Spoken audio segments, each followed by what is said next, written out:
Salutations, and Legion of Doom. Welcome to Podcast The Storm, where socially awkward outcasts, crazy weirdos, and all-around nerds can talk and debate all things pop culture. With me, as always, is my co-host, the Nerdy Occultist, aka the Authenticator, Delton L. Mortimer. Hello and good evening, everyone. And I am your host, last time on Wannabe, the Brainstorm Pop Culture. How's everyone doing tonight? I am doing okay. I spent most of the day reading. Not gonna lie, I took a nap around 4 and woke up around 5:40. I woke up around 4 and I basically spent the last 2 hours and change reading. So that's actually, no, more like 4 hours then. Well, yeah, okay. Yeah, I woke up around 8 because I had to get a haircut around 11. So anyway, yeah. with the show. So we're gonna have kind of a weird one. We only technically have 2 topics to talk about, but they're both videos. One is obviously the Sonic trailer from last week that we didn't get to do because my internet was completely fucking up. And the other is a video by Amanda Listenberg in which she calls all the critics of the Acolyte various different things. And initially, there were going to be like several articles on the reaction to the Acolyte for this week, but then I saw Star Wars Theory responding to Amanda Listenberg's video, and I was like, I'm not going to watch this because I kind of want to do our own reaction to Amanda Listenberg's video. Credit to Star Wars Theory for sharing this out because I couldn't find it anywhere on YouTube. So it might be on like another social media platform, maybe like Instagram or something like that.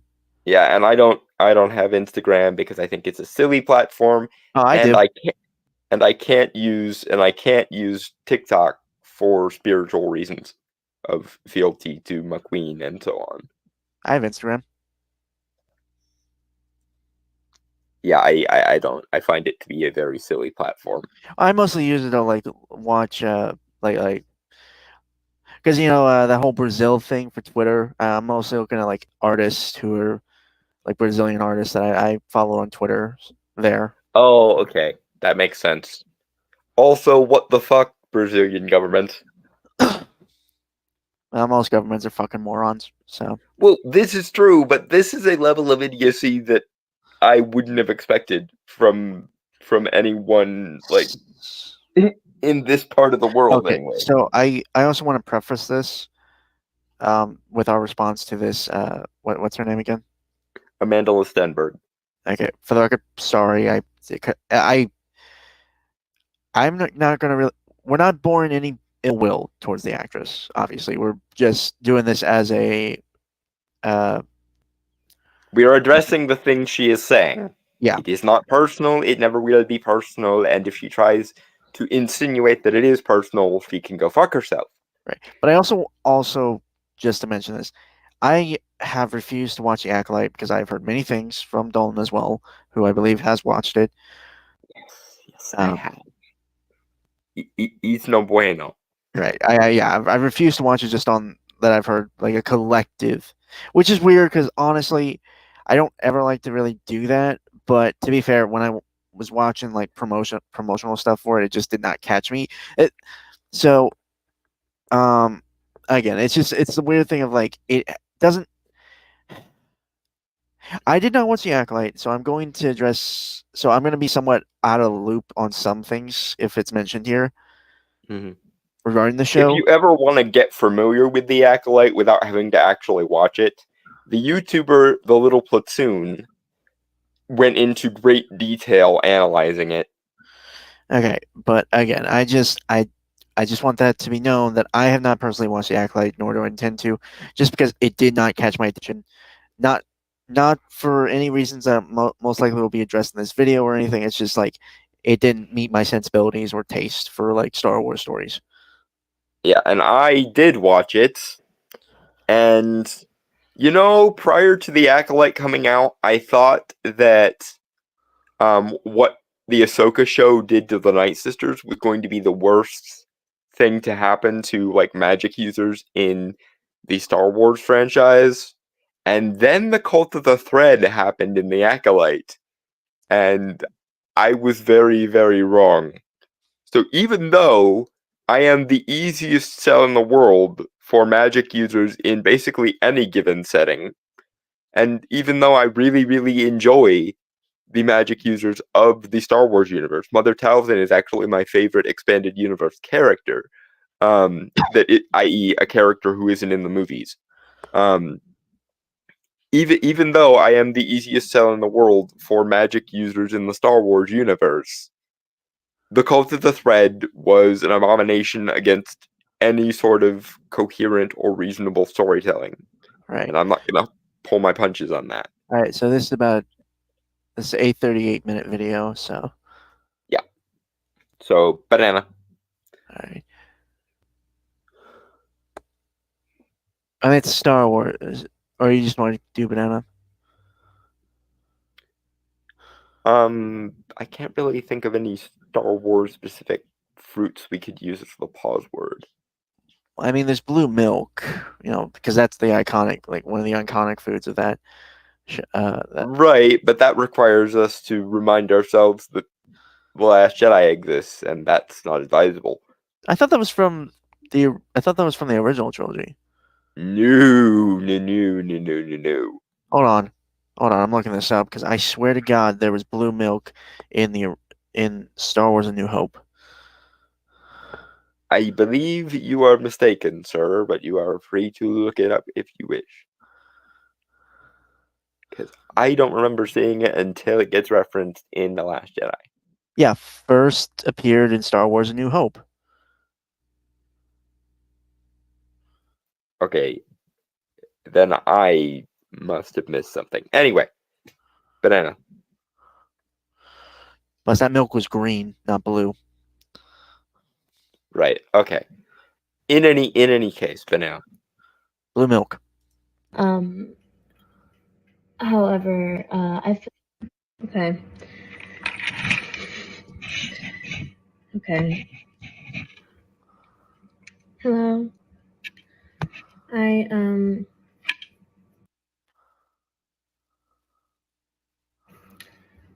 I thought I would get on here and just speak.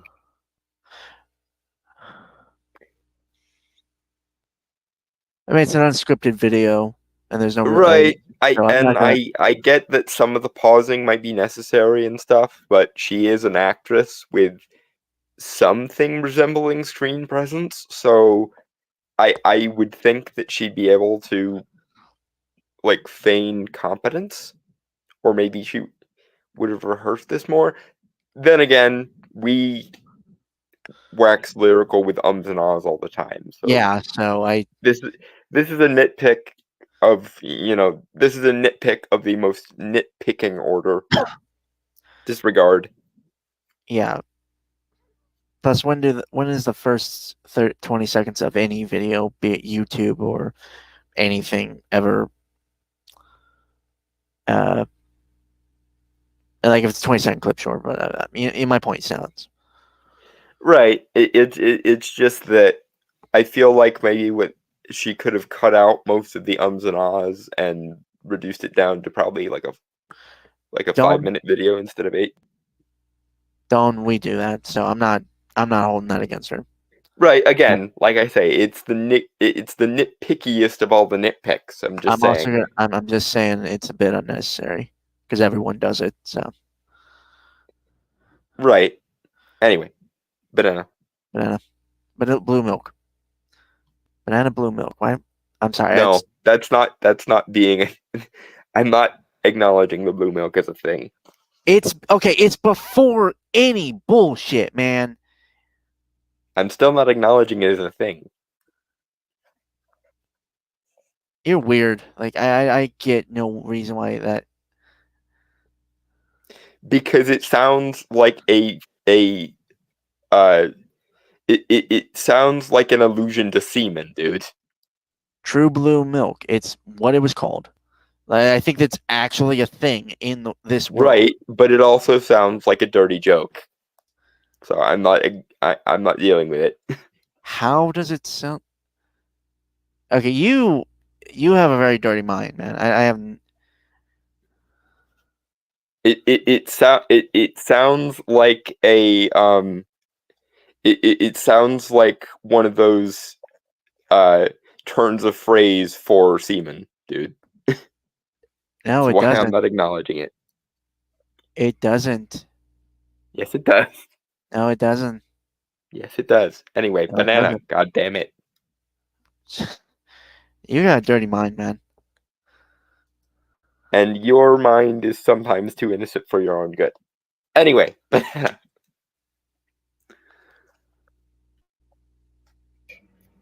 Candidly, I hate doing this.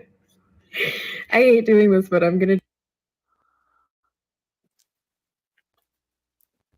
do it. I honestly I don't use social media very much anymore, and I'm so happy about that. But there are many I mean, fair play. folks out there that I want to acknowledge. Sorry, my internet's weird and kind of crappy, so there's gonna. Yeah, And this is okay. a So Twitter that video might be why her pauses strike me as weird. Then it's not Amanda's fault. It's Brainstormer's internet glitching must be. Well, it's also like okay, I don't think I've ever played a Twitter video on StreamYard, so Twitter Twitter might just videos hate StreamYard. well that and also Twitter videos always have abrupt like stops and pauses and shit. Yeah, that's also true. So I rescind my previous nitpicked objection then if it's Yeah. just the format of the video, not her failing to be coherent. But I still have nothing to say just because like she hasn't gotten to the point. I think she's getting to the point now, obviously, but Right. It again, it does seem like she's dancing around it a bit much, but okay. Banana.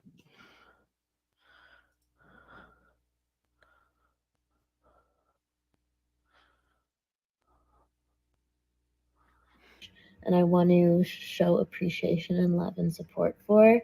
So that's why I'm hopping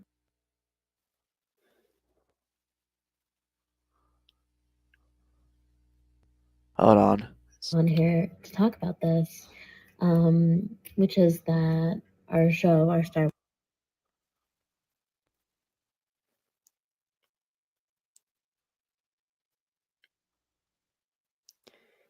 This response might wind up being the length of the known universe just because of all the pauses. I'm gonna be transparent and say that it's not.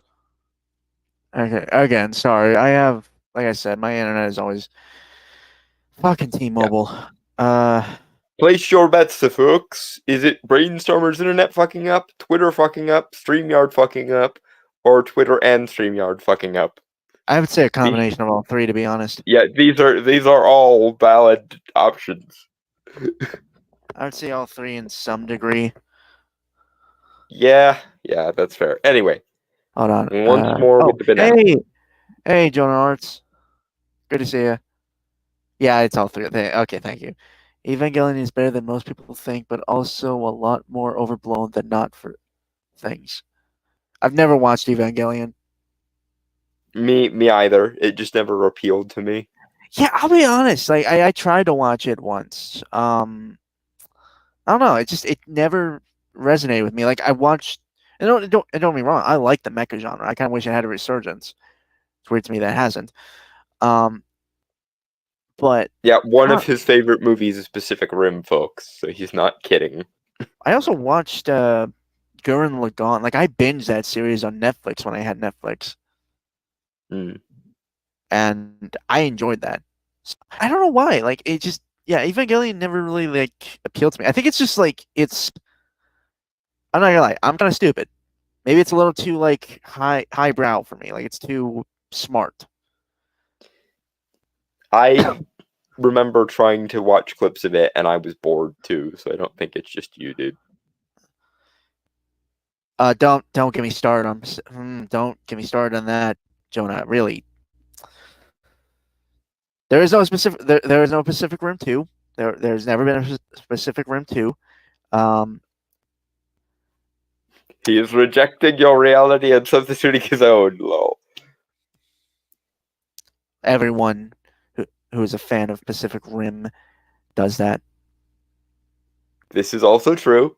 But in any case, back to the video. Yeah. Worst part was I actually saw that with friends back in high school when it came out. Pacific Rim or Pacific Rim Uprising? Second one.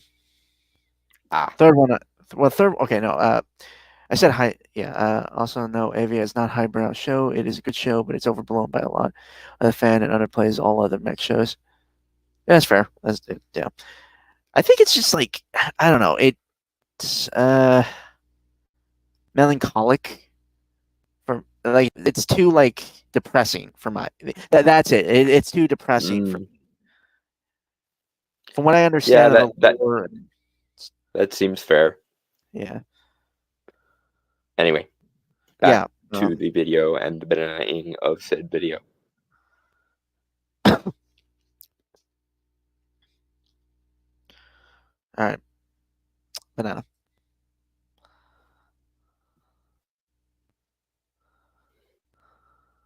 Huge shock for me.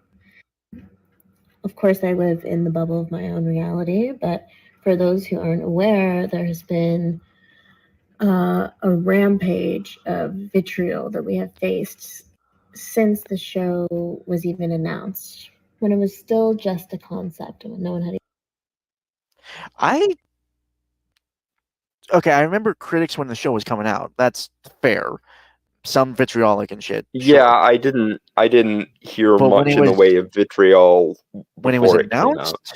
out. When it was announced, I think I saw a few people saying things like, "Oh joy, another Star Wars show that focuses on the dark side again," because the PR team for the Acolyte made that the whole selling point, was a Star Wars show that focuses on portraying the dark side as more nuanced.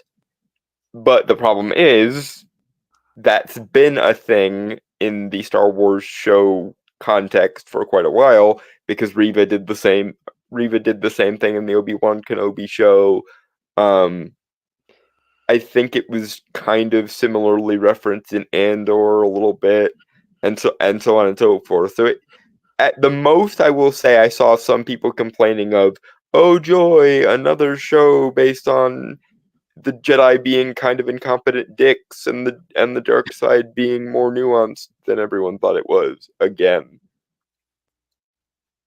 But that's pretty much the sum and substance of all the criticism I saw for the show before it came out.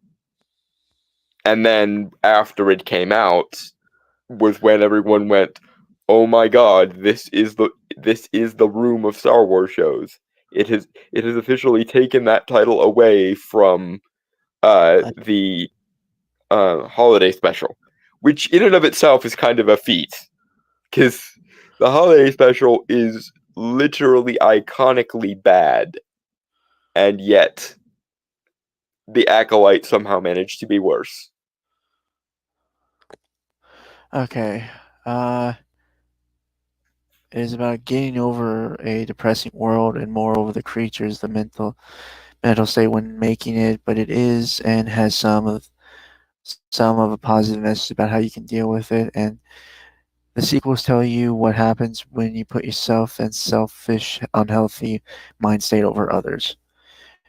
Okay. Again, though, I'm probably not gonna watch it. It's just like again, it doesn't really grab me like other shows. And mechs really aren't my thing, really. It's not a genre of anime that I particularly like, so I'm probably not gonna watch it either. Anyway, on with the banana. Okay. No, the Star Wars Holiday Special is still bad for cartoons for Star Wars. I thought that was a live action thing. Yeah, it's live action. I don't know. I don't know where Jonah got the idea that it was animated, but it's live action.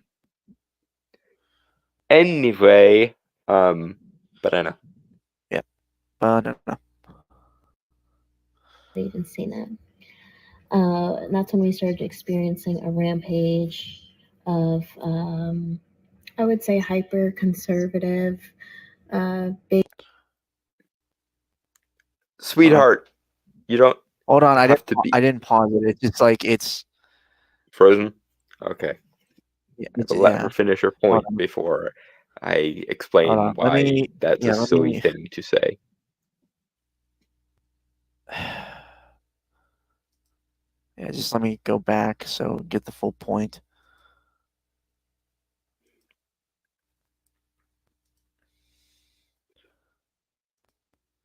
Fucking hell. Okay. There we go. No one had even seen it. That's when we started experiencing a rampage of, I would say, hyper conservative, bigotry, and vitriol, prejudice, hatred, and hateful language towards us. Okay. I'm sorry, Yep. but hold on. I'm sorry. It's Go ahead. You do yours first. the list of that. That didn't even feel natural coming out of her mouth. Like she was reading a script on that one. She's speaking in like academic leet speak effectively. She's speaking fluent academese. And this is why social justice is an insufferable cluster of ideologies. It's because it basically makes you bureaucratize every aspect of your identity and or language. And by the way, my dear, one does not need to be conservative or hyper-conservative to have a problem with the ideologies known as the Frankfurt School, critical theory, social justice, various forms of critical theory, etc. I supported Bernie Sanders both times he ran for president, and my second and third choices in 2020 were Andrew Yang and Tulsi Gabbard. And I happen to be gay and disabled and a religious minority, and yet, despite all of those cards in my metaphorical hand of moral strip poker, I still despise the aforementioned set of ideologies, as well as basically any ideology founded on the Hegelian dialectic or the neo-Hegelian dialectic. Because frankly, literally everything that's wrong with the modern world can at some point be traceable to either Hegel or Rousseau. And most people get it wrong by saying that Marx or cultural Marxism is to blame. And the issue that I have with that is that Marx was an unoriginal hack who basically just took the Hegelian dialectic and applied it to economics. And saying something is cultural Marxism is stupid because Hegel's historical dialectic already applied to things like history and culture. So that's not using Marxism in a cultural way, that's just returning the neo-Hegelian economics of Marx to its original roots, as is most of the Frankfurt School and most of critical theory. But again, most of all the bad things that happen in the modern world are traceable to either Rousseau or Hegel, usually some combination of both. But you don't have to be right-wing, certainly not conservative, because while I'm defending this and being very pedantic about it, a lot of people, when they say the right wing X, they completely ignore that populism and libertarianism are things, as separate from moralism, authoritarianism, or the like. But that actually gives me a nice segue to explaining to her how you can be left wing and still not like social justice or critical theory or neo Hegelianism. In the same way, you can be a right winger and be like an ANCAP or something and have nothing whatsoever to do with moralism or authoritarian evangelicalism or theocracy or anything. So too, you can be a left winger and be a libertarian left winger who doesn't like moralism or socio-political authoritarianism on the grounds of social justice. And I am definitely in that camp. You can still hate social justice and or critical theory and or the neo-Hegelian Frankfurt School ideologies and still be left-wing. I am a classical liberal in principle, a social democrat in practice. And the Acolyte is shit, and all of the art house, art school academic woo that led to the creation of something like the Acolyte is also shit. Banana.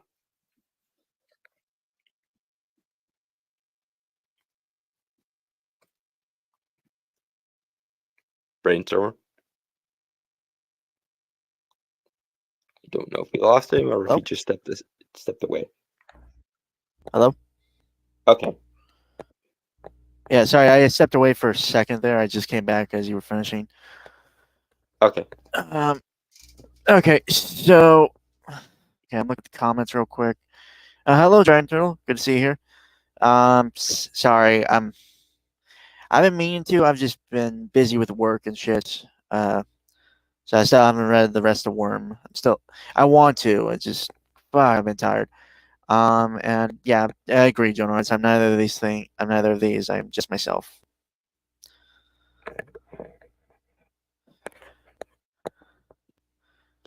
Anyway, shall we, Banana? Yeah. I don't think I have anything to say. I think you covered pretty much all the points there. Again, to what I again, I think really what matters is that we're Star Wars fans, and we just didn't like it because, well, because you watched it. I didn't watch it. I didn't watch it because it didn't grab me. Like it didn't interest me when I was seeing like the promotional stuff for it. And we'll probably come back to that concept of prioritizing our fandoms over sociopolitics. But I don't know where she's gonna go with this. Everyone who disagrees with me is hyper conservative bullshit. So we will put a pen in that particular conversation until it comes up, because I suspect it probably will come up. Banana. All right. And this really affected me when I first Hold on. It's got the job, because it's just not something. Even though I anticipated it happening, You it's not something you can anticipated fully it understand what happening. it feels like until it's happening. hold on. Hold on. Don't.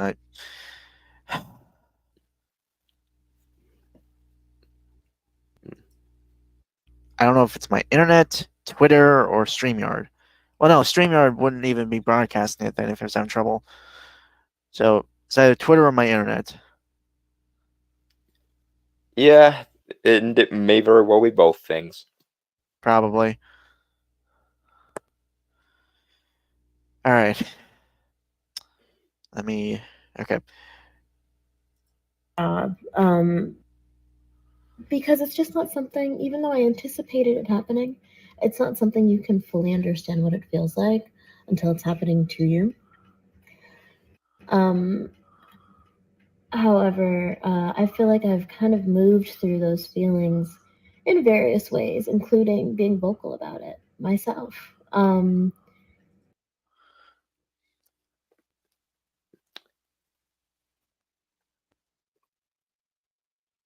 don't have anything to say to that, to be honest. I'm gonna hyperfixate for a second on the she anticipated it happening thing, because here's the thing, my dear. There are not hyper conservatives or Nazis or fascists or the alt-right hiding under every rock. This is a function of you ideologically catastrophizing, is what that is. It's making you see your fellow human beings as basically the worst things they could conceivably be for next to no reason whatsoever other than that they disagree with you. And I'm gonna poke a hole into Hollywood's bubble itself for a second, because the only reason you would have anticipated it happening is if there was a consensus among you and your friends and your like sphere of influence that is a thing that happens. And I'm sorry, but Germany from 1935 to 1945 notwithstanding, there are not that many Nazis. There are not that many fascists. There are not that many hyper conservatives. There are not many of those. Such people do not exist, because such people who adopt such perspectives usually only do it because they are ideologically warped and stupid. And you and your ilk, the broadly neo-Hegelian social justice set,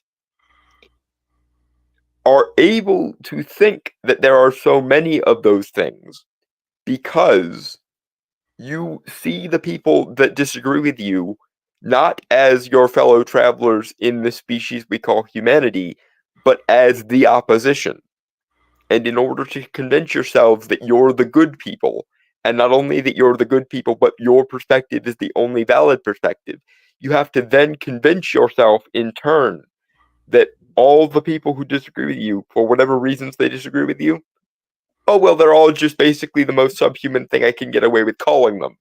Because that's the only reason anyone would meaningfully disagree with me, my friends, or my ideology. That is what you are doing, and it is very clearly making you and those who believe that, or those that convinced you of that, frankly unwell and unhappy. Because here's the thing. I actually have some kind of sympathy for you guys with this.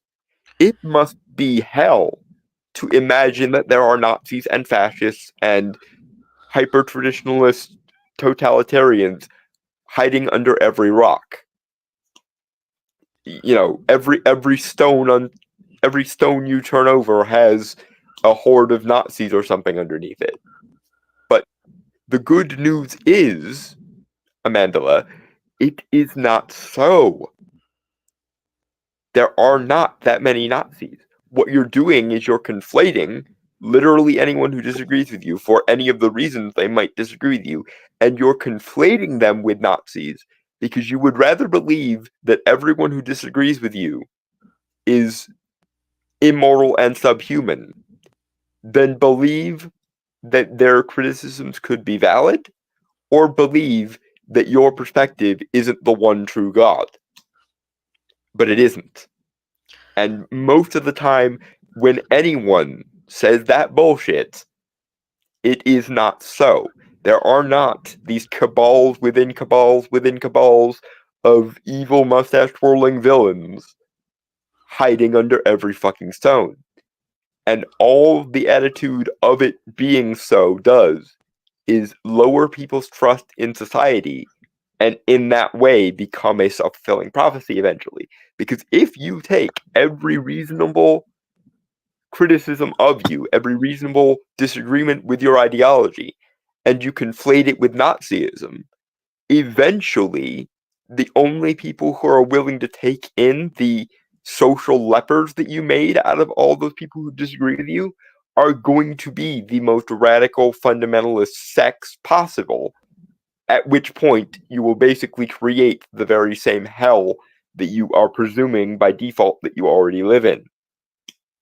It's a terrible, terrible downward spiral, my dear, and it is entirely avoidable. All you have to do is extend humanity to the people who believe in things different from your thing. If you do that, we might be able to actually return to a high trust society at some point. But if you keep downward spiraling like this, if you keep Fibonacci spiraling into doom, you're going to end up bringing about the very same thing that you claim to be fighting against. And it's going to be horrifying. Moving on. Right. Also, Giant Troll does agree with me that semen isn't blue, so why? Again, this makes sense. It sounds like a very playful euphemism for semen. I think that's just you boiling it down to you just having a really dirty mind. That is entirely possible, but nevertheless, I'm not going to give that thought space in my head. Oh, please. We both know it. We both know the truth. Anyway, banana. God damn it. Well, hold on. Joan Arch does she not know anything about sympathy or basic compassion, and she cannot see beyond her POV. She is a character living a lie. Honestly, I call people like this worldview blind. They literally cannot tell that their worldview is a worldview anymore.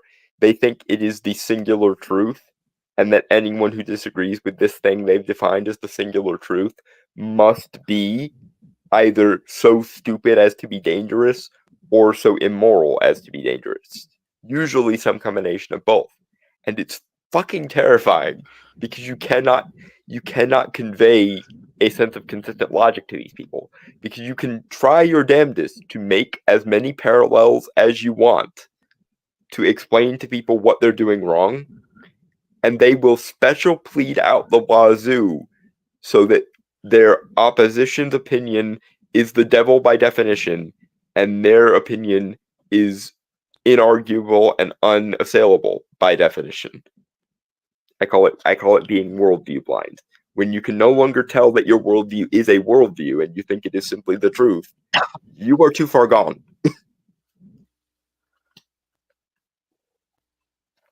Okay.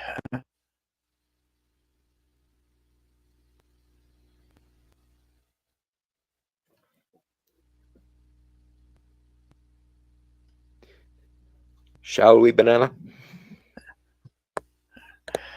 All right.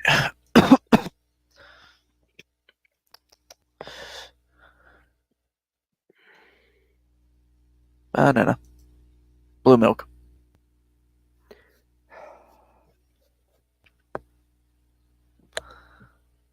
For me, it just became a situation where there was no option but for me to honor my sense of ethics and my belief system and my value system while being in this very unique position. It was kind of like... Hold on, because I paused at a little point. Mm. I had this very unique experience of experiencing the world at large, which is, of course, hyper divisive right now, through the lens of this very, very unique opportunity of being in Star Wars. And it brought up a lot for me, socio-political dynamics. Okay, Amandla. Hold on. Here's the thing. She's still in the middle of her point. A lot about my own value system, how I respond to that kind of hatred. Okay. I think I can pause it there. Okay. How do you define hatred? And how is what you define as hatred different from what you would define as disagreement or criticism? Because if you can't make those distinctions, then you are probably calling any form of disagreement or criticism that doesn't try to be overly polite and overly formal as hatred. And that is an inaccurate definition of hatred. I have no doubt that there are some people, because some people have just straight up started embracing the "we hate women" straw man, and it makes everyone else's jobs 10 times worse. But I have no doubt that there are some people, several of whom are probably bots, and a few of them might not be entirely sane, who you could meaningfully call harassers. Maybe. But here's the thing. One, the way you prove that you are being harassed is by screenshotting everything that you find to be harassing and displaying it as publicly as you possibly can.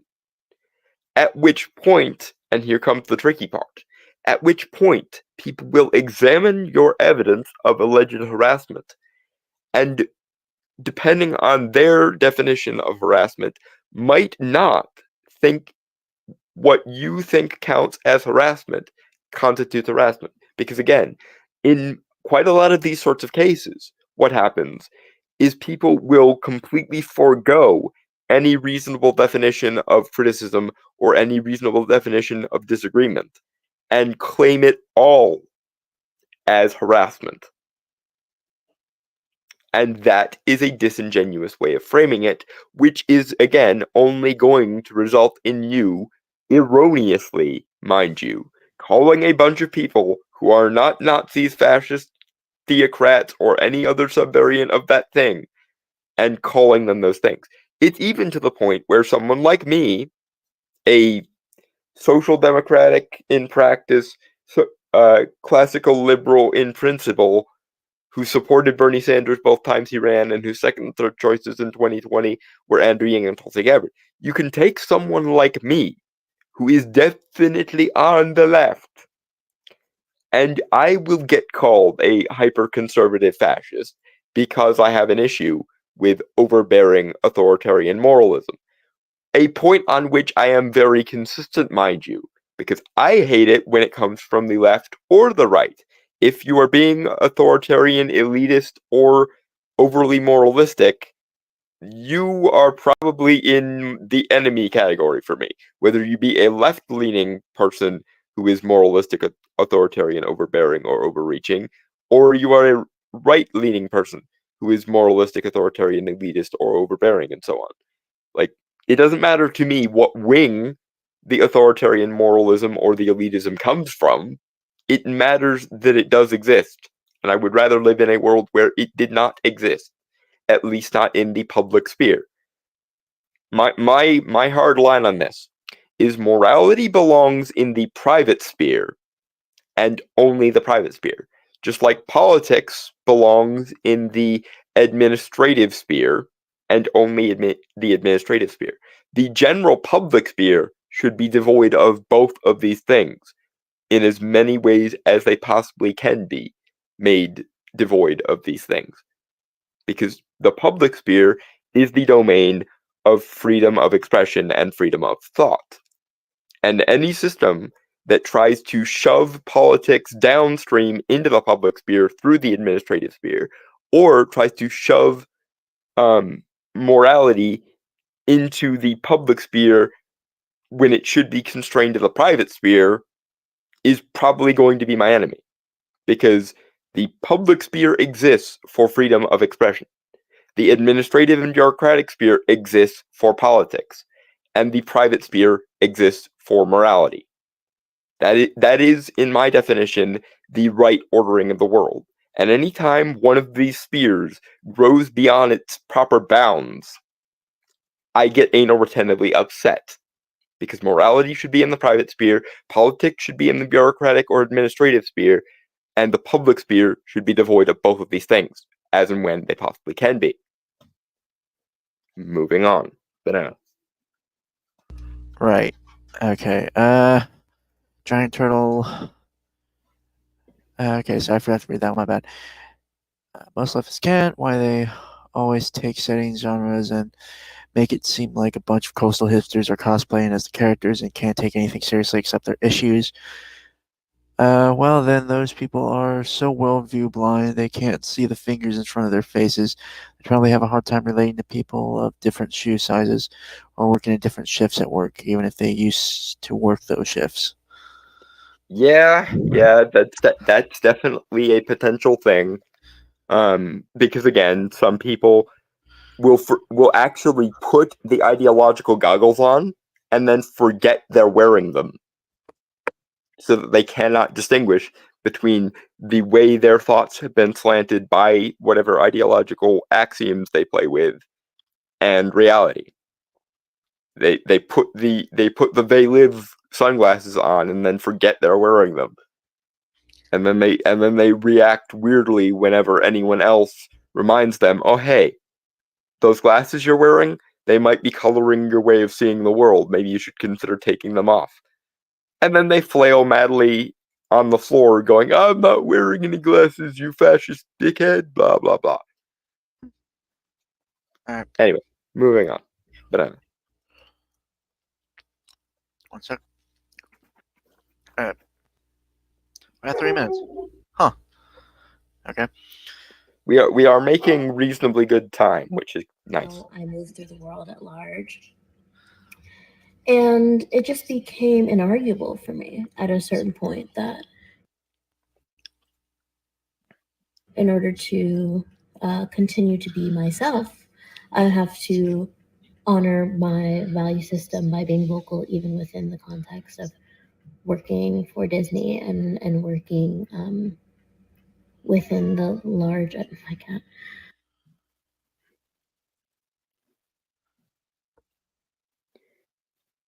So far, the smartest person in this conversation is that cat.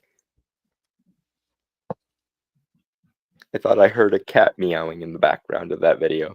So Yeah. so far, the person who's made the most sensible contribution to this conversation has been the cat. But jokes aside, and that was very much a joke, because cats are awesome, and it needed to be demonstrated. But jokes about the cat being more sensible than you aside, Amandla, it's the fact that you got to the point at which this was inarguable that is very much the problem. There are very few things that I don't consider to be arguable in some way. And even most of the things that I do consider objective and inarguable, I will still actually entertain arguments on, if for no other reason than to, like, see if I missed something and or maybe I could help someone else tidy up their workings as well. Because here's the thing, argument is actually a very, very healthy thing. When you can argue civilly with someone who disagrees with you on something very important, that is a sign of you being a secure individual who is secure in their own understanding or secure in their own beliefs, or even willing to alter their beliefs if someone makes a good enough argument. And frankly, the people who get to the point at which some things are inarguable, not just in theory, in the sense of this is one of my primary axioms, and I'm not going to abandon it without a jolly good reason why not to, but literally getting to the point where they will not have arguments with anyone else. That is the moment where you have been ideologically stolen. That is the point at which, to paraphrase Jordan Peterson, the ideology is possessing you. It's the point at which you become, as I put it, worldview blind. When you can no longer tell the difference between where your worldview ends and where objective reality begins, that is very much the beginning of the problem. So I would advise you to reevaluate all those things you thought were inarguable, because it's entirely possible that most of the things that you thought were inarguable are simply arguments where you would lose, or arguments where you would really not prefer to have arguments. And again, if the ability to withstand other people's argumentation and even take them on board is the sign of a secure mind. The paranoid reactionary need to stifle all argument is the very definition of a very insecure mind, if you're following the logic. And frankly, I would advise you, and anyone who is ideologically insecure, to think about things and research things and entertain as many arguments as you can until you get to the point where you feel secure in your beliefs. Because that is healthy for a adult to have that kind of security of mind.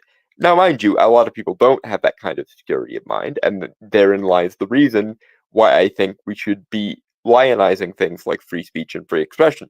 Because the more we lionize things like freedom of speech and freedom of expression and allow those arguments to occur, the more likely we are to learn to see each other's perspectives, and thus the more likely we are to gain a basic level of trust with our fellow man, at which point our society becomes high trust again, and most of this bullshit about radicalization and divisiveness would go away in like 5 seconds flat on a historical timescale.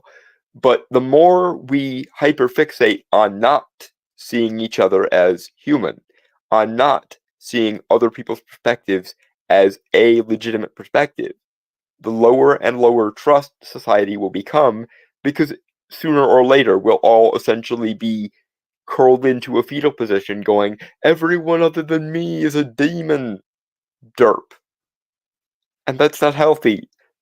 And it doesn't get any more healthy if you swap demon for Nazi or fascist. Because this is the thing. A lot of the left are very secular, and they think that makes them immune to moral panics because they can understand why X is possessed by a demon is a hysterical or erroneous claim. But you swap demon for Nazi or fascist or traditionalist or alt-right or whatever you swap it to, and all of a sudden they no longer notice how absurd it sounds. Well, to those of us in the reasonable, like, center-left, my dear, both of these statements sound hysterical, because neither of these statements are in any way likely or plausible to be true, because such things are rare. I am actually a practicing occultist, which means I do believe in various different kinds of spirits and demons and angels and fae and all the rest of that shit. But that does not prevent me from being skeptical when someone says they've gone through something in that vein, because such things are, unless there's a massive shift in the way society works, probably going to be rather rare. That doesn't mean they never happen, but it means that to claim that they happen almost universally or almost regularly is a bit of an oversimplification, and usually a histrionic one at that. Do you see?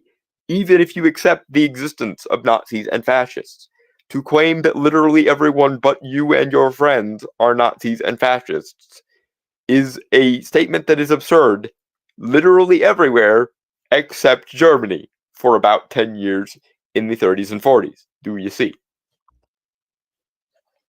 Banana. Oh. Excuse me. Sorry.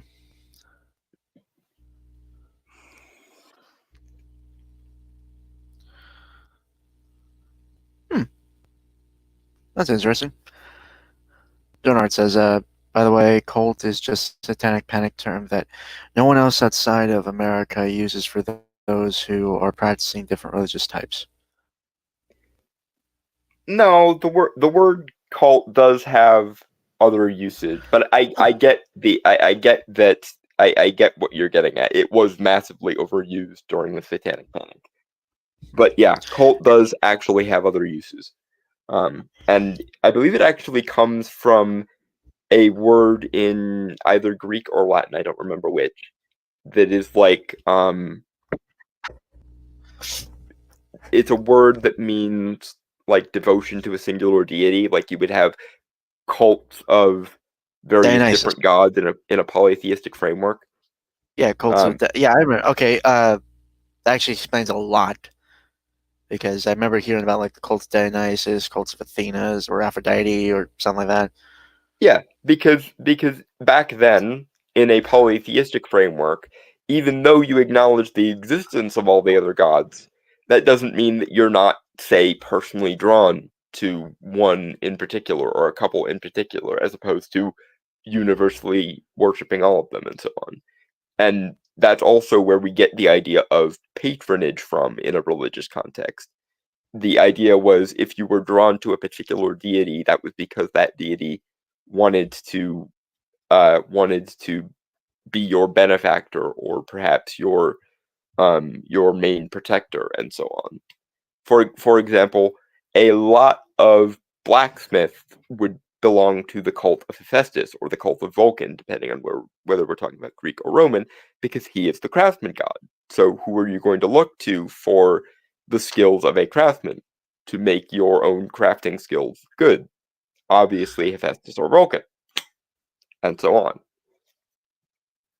As it relates to like the modern sense of the word cult, like a warped like religious sect or a warped ideological sect, that didn't really start coming about until the latter part of the early modern era, and it obviously proliferated well into the modern period because, well, there were more cults around, either secular ones like the neo-Hegelian ones, let's be entirely honest with ourselves, and or religious ones like Mormonism or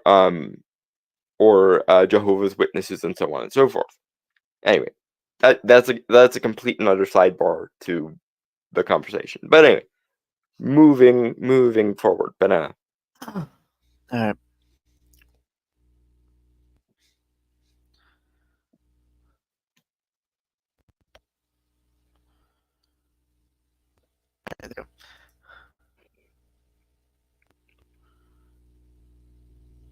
Within the large, massive IP that is Star Wars.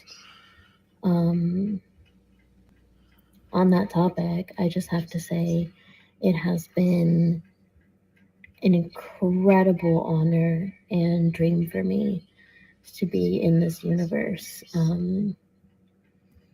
It still feels, even though, of course, I'm very sad about the show being canceled, and I'm sad about us not being able to give people who are invested into it more, because they'll just feel a lot of levity and joy around the fact that it.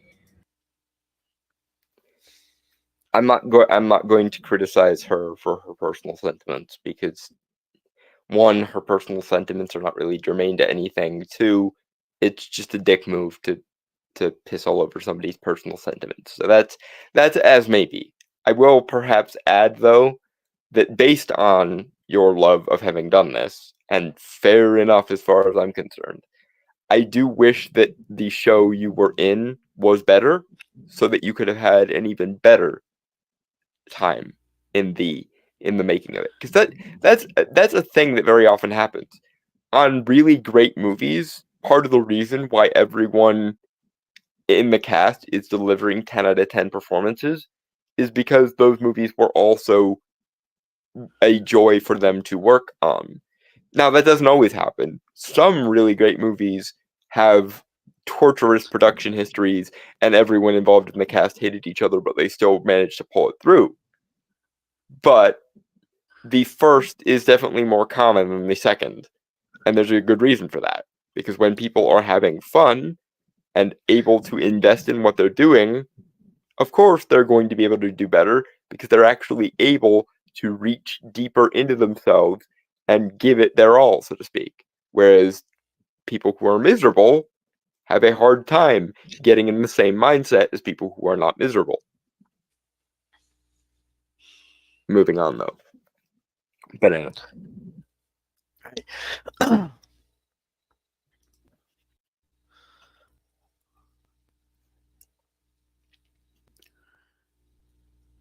That that I got to experience it, and that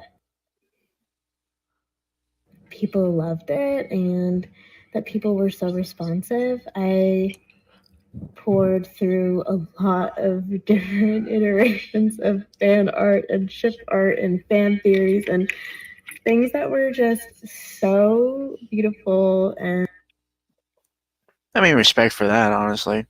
Yeah, although not to be a dick, if the Tumblr set are if the shipping community on Tumblr is the only thing, it is the only part of fandom simping for you, that probably does actually indicate a problem. Because frankly, the shipping communities tend to be a little bit toxic, especially on Tumblr. I'm aware. Fans of RWBY are aware. Yeah. I'm not gonna get into that because we'd be here all night and we still need Yeah. to finish. The last time I saw an actual good level of fanficking or fan arting was with Hazbin Hotel, because it managed to go viral with quite a lot of people.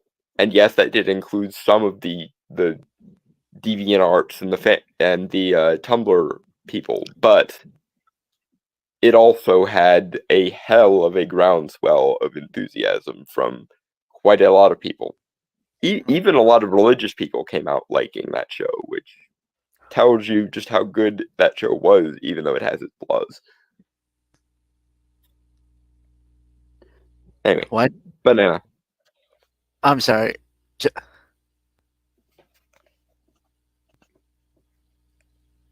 I'm assuming that's a joke.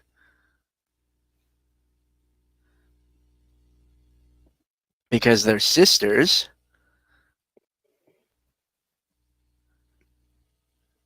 They're half sisters, but still, like, what the fuck? Okay, you are. I don't think it's Tumblr. Well, I think it is Tumblr, but it's not like a lot of things. But Jonah, you are a what's the word I'm looking for? A prankster son of a bitch, as best I could say it. Yeah. But because the internet exists, remember Rule 34.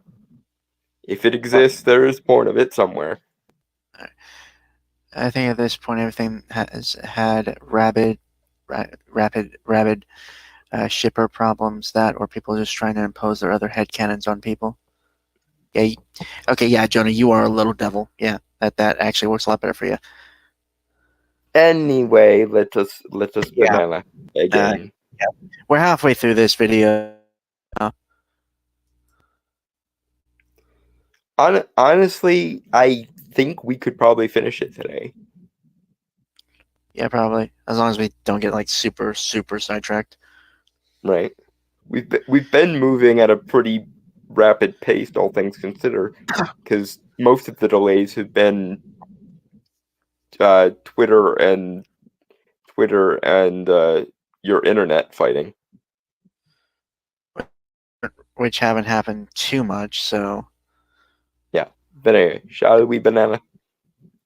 Banana.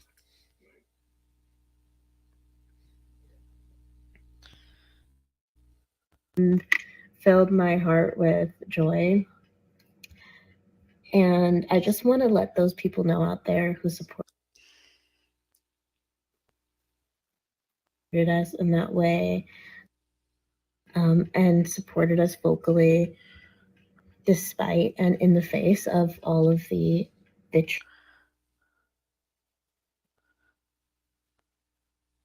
that we received and the kind of the targeted attack, I would say. Sweetheart, what you are mistaking for vitriol is just passion. Sorry. Sorry, sorry. I didn't pause it. It like was buffering. Ah. Okay. Okay, let me back that up a little bit. All right. The vitriol that we received and the kind of the targeted attack, I would say, we received by the alt-right. Just that you were deeply loved and appreciated, and it made this job all the worthwhile for me, and it made all of the challenge. Okay, this is fucking again. Okay. One, sweetheart, what you are mistaking for vitriol is actually just passion, because when you meddle with a pre-established IP, the people who have a already established love for that pre-existing IP are going to be very protective of it, especially when it's something as long-lived as the Star Wars franchise. Two, and I will have to do this rant again, even though we finally finished the Star Wars article from 2021. That is not what the alt-right means. The alt-right does not mean any alternative perspectives on the right of politics. The alt-right was a type of softcore white nationalism headed by people like Richard Spencer and J.F. Garapi. And I think also Edgy Spinks, although I don't remember how directly involved. It was either Edgy Spinks or Baked Alaska, I just don't remember. But anyway, the alt-right, in like the proper noun form of that word, specifically refers to a type of softcore white nationalism headed by people like Richard Spencer and J.F. Garapi. It is not synonymous with anti-social justice. It is not synonymous with people who defend their pre-established IPs on the grounds of caring about their canon or their world building or just a general love for the IP in general. It is not synonymous with people who disagree with you, and it is not synonymous with bog standard conservatism or bog standard libertarianism. It specifically means a type of softcore white nationalism that started in and around 2017 when the alt-right essentially went through a breakup with the broader anti-social justice community. It was created because while most of the anti-social justice community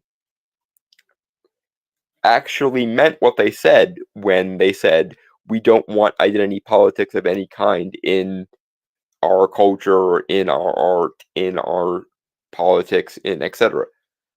The alt-right are the frankly hipsterific morons who said that at first, but then, shortly thereafter, decided that what we really needed, quote unquote, was a white identitarian identity politics to oppose social justice. And basically everyone on the anti-social justice movement at the time laughed in the faces of people like Richard Spencer and J.F. Garapi because they were lame-ass morons. Not to mention, frankly, so stupid it's almost sad. But yeah, most of the actual anti-social justice movement laughed in the faces of the actual alt-right because everyone knew they were morons and they were lame and stupid. The only people who actually give the alt-right any kind of credence at all are people in the mainstream media, because they would rather believe that everyone who disagrees with them is a Nazi than simply believe that alternate perspectives are available to the ones that they have. Because, the way I usually phrase this is they like to believe that the alt-right is larger than it is because that's the test they studied for. They studied for the test of, we're going to fight some Nazis. And then when they realized how few and far between the Nazis were, they just decided that all those people who definitely weren't Nazis but were opposing us, oh, they're just secretly Nazis and either don't know they are or are hiding their power levels or something. Brainstormer, I don't know what you're saying because your mic is roboting like a motherfucker. I wouldn't say anything. Okay. Well then your mic was crackling randomly while you weren't saying anything. I was just coughing. Sorry. Okay. Also, just I was just bored and I was like popping my mouth. You know. Okay. Yeah. So. Yeah. Just wanted to make sure we weren't having too many technical difficulties. Anyway, Banana, unless you have anything to add. No. Again, that is one of the reasons I have you on as co-host, is that you talk more for me. Mm-hmm.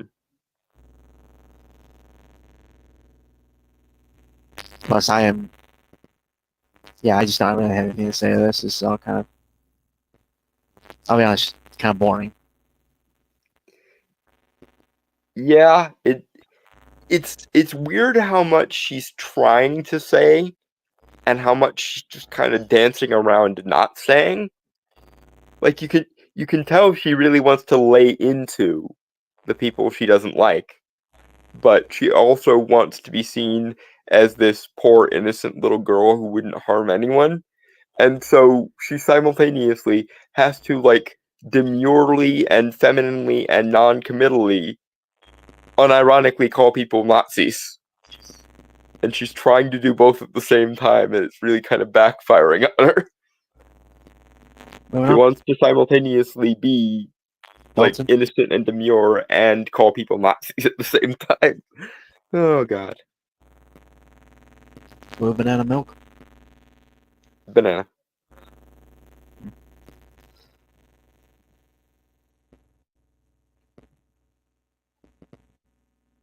Challenging elements of it completely worthwhile for me. And so that, plus my love of sci-fi and fantasy, and being able to be a part of the legacy of something that I so deeply value, and something that means so much to me, and I've looked up to for so long. So I also just want to say thank you to Lucasfilm for just being a fucking awesome team. They were so wonderful to work with. Alright, so that was 40 seconds, so I hope. Yeah, hopefully YouTube doesn't eat us. But whatever platform she posted. I think it's only for YouTube videos. I think. Okay, but in any case, I'm going to be a bit of a dick here, because here's the problem with what you just said, Amanda. I don't believe you. I don't believe that you have any love for sci-fi or fantasy or a long-standing love of Star Wars, because that sounded like the most non-committal corporate speak version of that it possibly could have been. And here's the thing. You know when people actually unironically like something because it evokes like passion in them and it gets them talking. If you've ever been around a nerd who is nerding out on something, you know full well they can talk for hours about the thing they love, or even the thing they used to love that went downhill, especially if it's a thing they love that went downhill, and so on. You, however, didn't even raise your voice at any point when you were declaring how much you love any of these things. And you were playing with your hair basically the whole time. Which again tells me that you're trying to seem all sort of innocent and demure, while simultaneously calling anyone who disagrees with you Nazi, but you do you. That is an acting choice, I guess. But what it does do is demonstrate to me how tepid and incidental your views and opinions on sci-fi, fantasy, or like Star Wars in particular are. Because if you actually cared, you probably wouldn't be speaking in like the Valley Girl voice and playing with your hair while you were doing it. Again, not to nitpick too badly here, but given how corporate speak that sounded and how much it seems to not have affected you while you were saying it, I am somewhat skeptical of how devoted you actually are to sci-fi and fantasy, or indeed to Star Wars in particular. Especially because if you actually cared about sci-fi and fantasy, you probably would have argued with Leslie Headland in a lot of her writing choices, given that most of her writing choices were, according to her, a way of processing different information and or touching on socio-political stuff.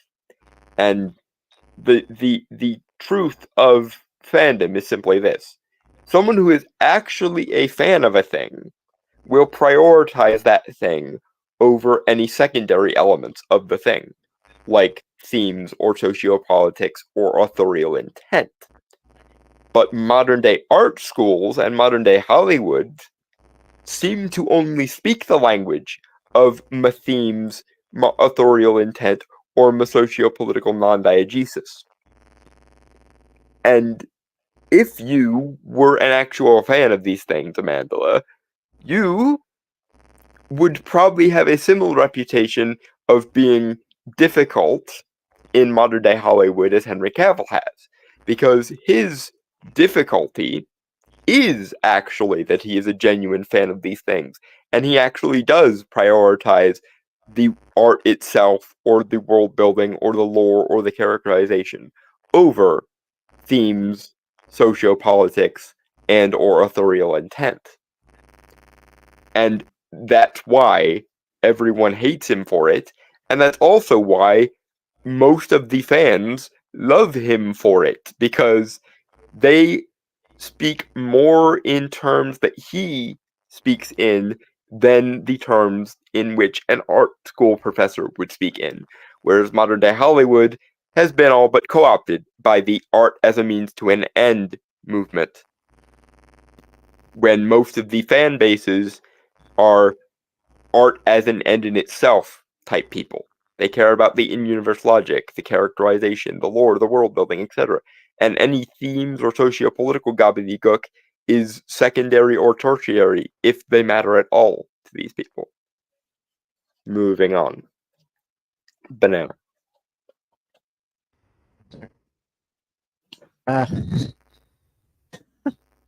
yeah, I understand. I get. I know who you're talking about, Jonah. It's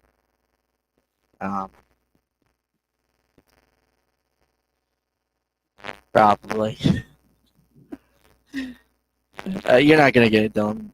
I don't really feel like explaining that. I might send that to you after. If I remember. Oh joy. Anyway. Moving right along. All right. There we go. And Banana.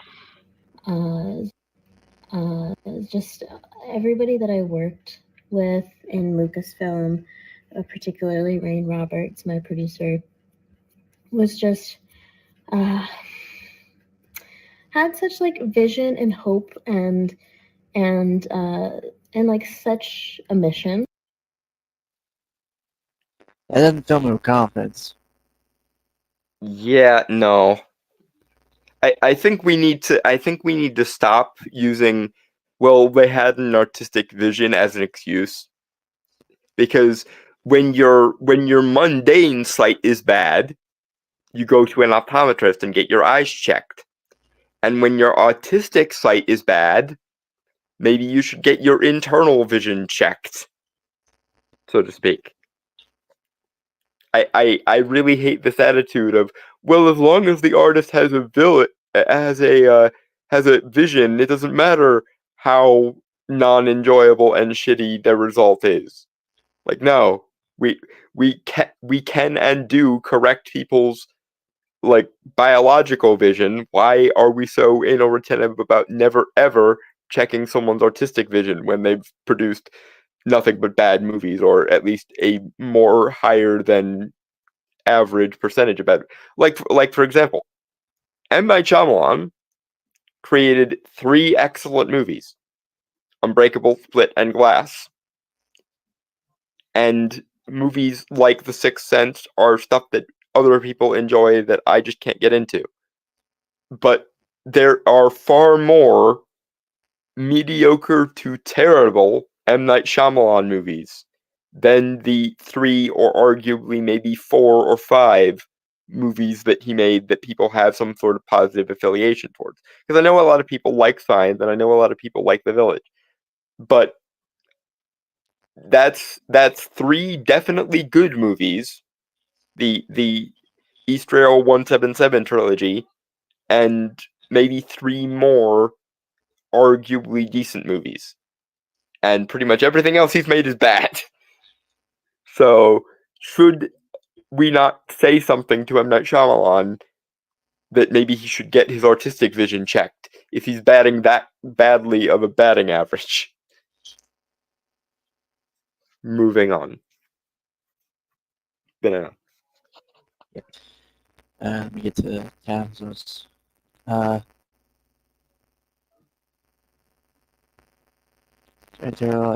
think you mean artistic vision, not artistic vision. I think Jonah says, I think he's going a British way of saying art.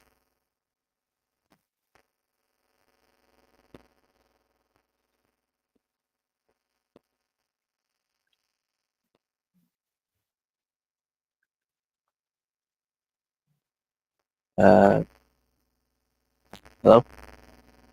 Sorry, I was reading. I was reading one of Jonah's other comments about me calling Jonah out on things. But yeah, we are all nerds here, and we are all mad here. It's a thing. All right. And anyway, moving forward.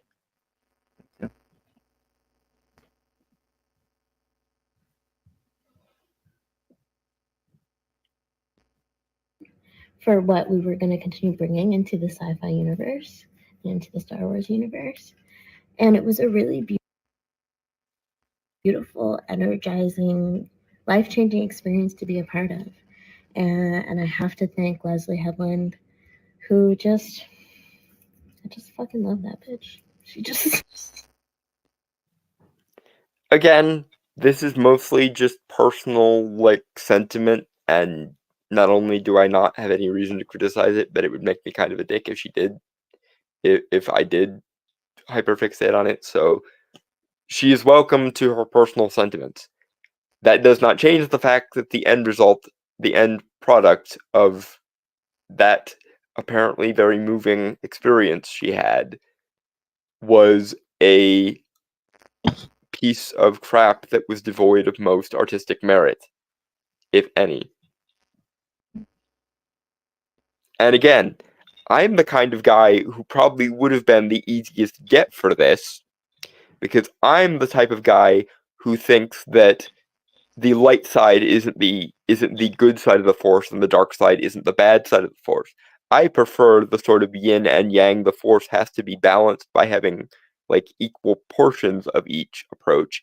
And I'm a massive enjoyer of magic in the Star Wars universe. The Sith sorcery, the Night Sisters, the witches, Dathomir, etc. I love all of that shit. So I should, in theory, be the ideal person for this, because it's a story about how the dark side is necessary for the Force to be in balance, and, or at least it could have been, I should say, and it is a story that, like, its central plot revolves around a cult of witches. And yet, despite the fact that I am right dead center in the Venn diagram of people who should enjoy this, it was dog shit. From beginning to end, it made no sense. The effects all looked cheap, even though it had apparently a $180 million budget for 8 episodes, and frankly, the acting was all stilted. The one exception is the one guy from Skid Game who played Master Soul. Him I will give all the Squid. credit to in the... Huh? Squid, you said skid. Yeah. Sorry, misspoke. But yeah, the one guy I will give all the credit to is the guy who played Master Soul and was in Skin Game. Sorry. Squid Game. God damn it, why can't I speak today? But the reason that be is because not only is he a genuinely really great actor, the man learned English just to be in this show. He used to only speak South Korean, and yet he learned English so that he could be in a Star Wars show. I wish he had been in a better project, because he was wasted on this show. Anyway, Banana.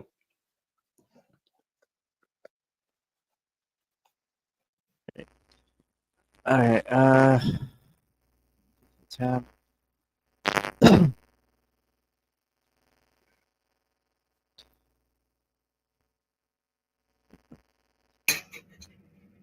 Excuse my French. She's just one of the best people in the world. I think she's so incredibly talented and unique and kind. And I'll love her forever. And I love this experience with her forever. Unique and kind, I don't have any way of gauging, but talented, the evidence is in. Well, and we had the discussion before when we were reading that interview of her. It seems more likely that Lucasfilm kind of pushed her in a certain direction. So, yeah, this may have actually been another case of Darth Kenneteus the Incompetent. Because apparently so a couple of months ago, I think it was, we read a interview by Leslie Headland on the show, and she described how she originally wanted to be loyal to Star Wars, but then Kathleen Kennedy called her into her office and said, "You need to make this more of a personal, artistic piece for you, and it needs to be like this other play you wrote that's about being twins." And it is that version of the story, the one in which Kathleen Kennedy meddled and kind of forced Leslie Headland's hand, that we actually got. Now, I don't know if the version that Leslie Headland originally wanted to make would have been better, but my guess is yes, because during the part of that interview where she was talking about her original idea, she actually vaguely resembled someone who is a fan of a thing. And it appears to be at least partially Kathleen Kennedy's meddling that turned the Acolyte into the lazy, contrived, nonsensical self-insert that it became. And again, I am not against self-inserts. For the love of God, no.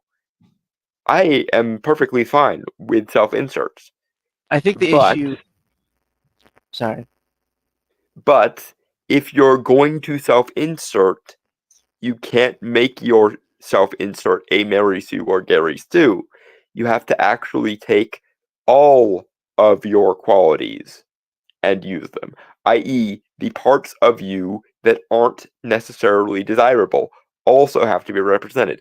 A good example of how to do this properly is the character of Harry Dresden in the Dresden Files. He very obviously is a epicified self-insert for Jim Butcher.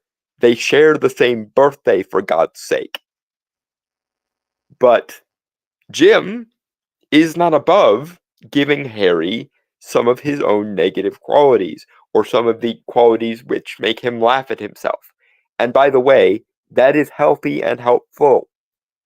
when you are making a character who is ostensibly a self-insert. The more knowledge you have on who you are as a person, the more self-aware you can be on both your good and bad qualities. And the more you can fit those good and bad qualities into the world building and mechanics of your story from the get-go, instead of bending the rules of the universe over backwards to get your self-insert to work, the better. If you treat this story that involves your self-insert the same way you should treat every other character in every other context, that will have better results than if you just create the world revolves around me and I can do no wrong, the character. That is the problem with all the bad self-inserts. They only insert what they consider to be their good qualities, and they will bend and twist and warp the entire universe around making their self-insert work, rather than asking themselves the question, okay, if this character is supposed to be my self-insert, how would I react in this situation? And how can I be accurate to both my bad and good and neutral qualities when possible? Jim Butcher does this excellently. That's why Harry is kind of a fuck-up. It's why we all kind of love Harry for being a fuck-up. But bad self-inserts become the world revolves around me, I'm God and I can do no wrong. And it always winds up badly. Moving on. Okay. 1 sec.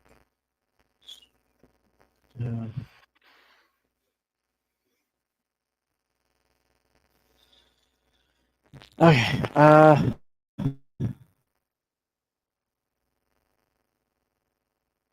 It's a little less than 2 minutes. Like I said, I'm pleased with us that we actually made somewhat decent time.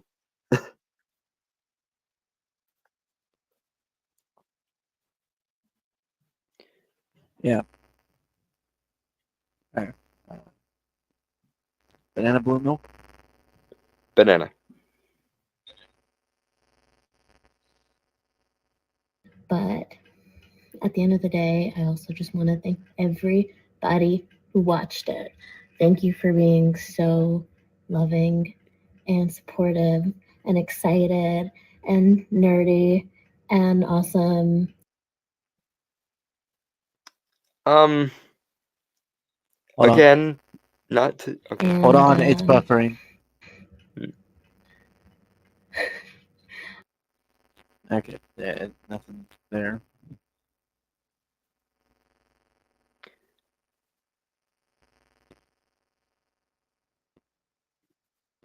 Go ahead. Okay. Here's the sad little twist of irony here, Amanda. You said nerdy there, and to paraphrase, or rather to quote Inigo Montoya, you keep using that word. I do not think it means what you think it means. Because most of the people who frankly despised the Acolyte despised it very often on grounds of in-universe logic or world building, which is a nerdy approach to criticizing something. Like, for example, the fact that Ki-Adi-Mundi was apparently born like 40 or 50 years before he should even be alive, and he's already a master at the Jedi Temple, or the fact that the rule of two, the rule of two never gets mentioned or amounts to anything in Acolyte Season 1, even though the person who trains May and then Osha calls himself, or at least alludes to the fact that he is a Sith. And we know what happens when a new rival to the reigning Sith Lord or their apprentice becomes aware of it, when the reigning Sith Lord or their apprentice become aware of a rival. If this was very explicitly shown to us in the Darth Maul Savage Opress episodes of the Clone Wars. Sidious didn't give a shit until he sensed the fact that Maul and Savage had leveled up enough to be an actual potential rival to him, and then he went in and butchered them, as you do when you're a Sith Lord. Furthermore, if the Acolyte takes place roughly 100 years before the events of the Phantom Menace, the reigning Sith Lord should actually be Darth Tenebrous, which was Plagueis' master. But apparently, in the last episode of The Acolyte, we saw a very surprisingly old-looking city, or Plagueis, mind you, raiding the temple on, I believe it's Bakhtu. But yeah, he's raiding the files of the Cult of the Thread, presumably to refine their methods down so he can one day create Anakin. But one, Plagueis should be at most a teenager right now, and two, it should be his master Darth Tenebrous. And three, how the fuck he can be on the same planet as Darth Ezra Miller there, the one who teaches Osha and May.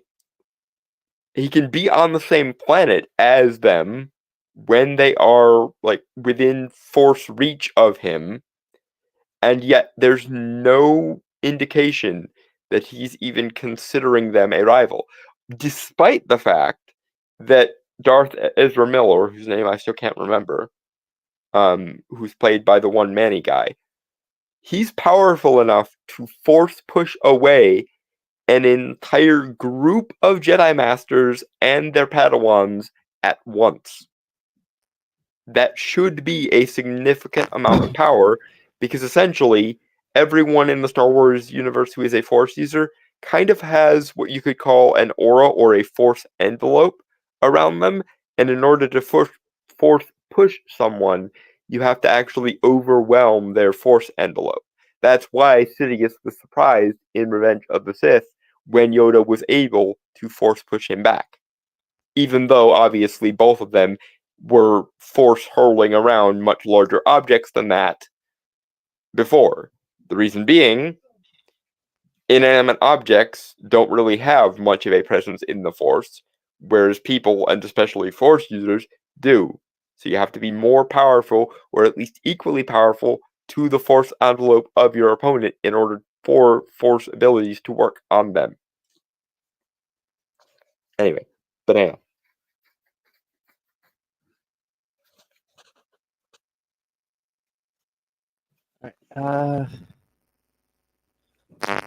Sorry.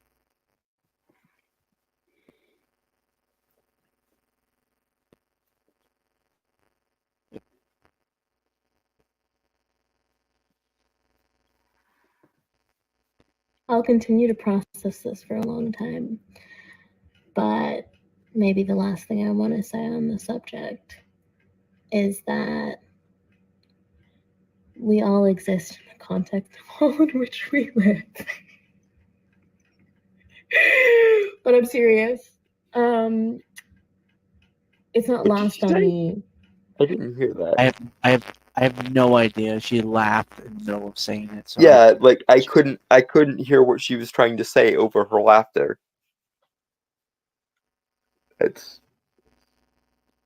I guess that's therefore inadmissible to the conversation, but you must have some kind of public speaking training. You're an actress.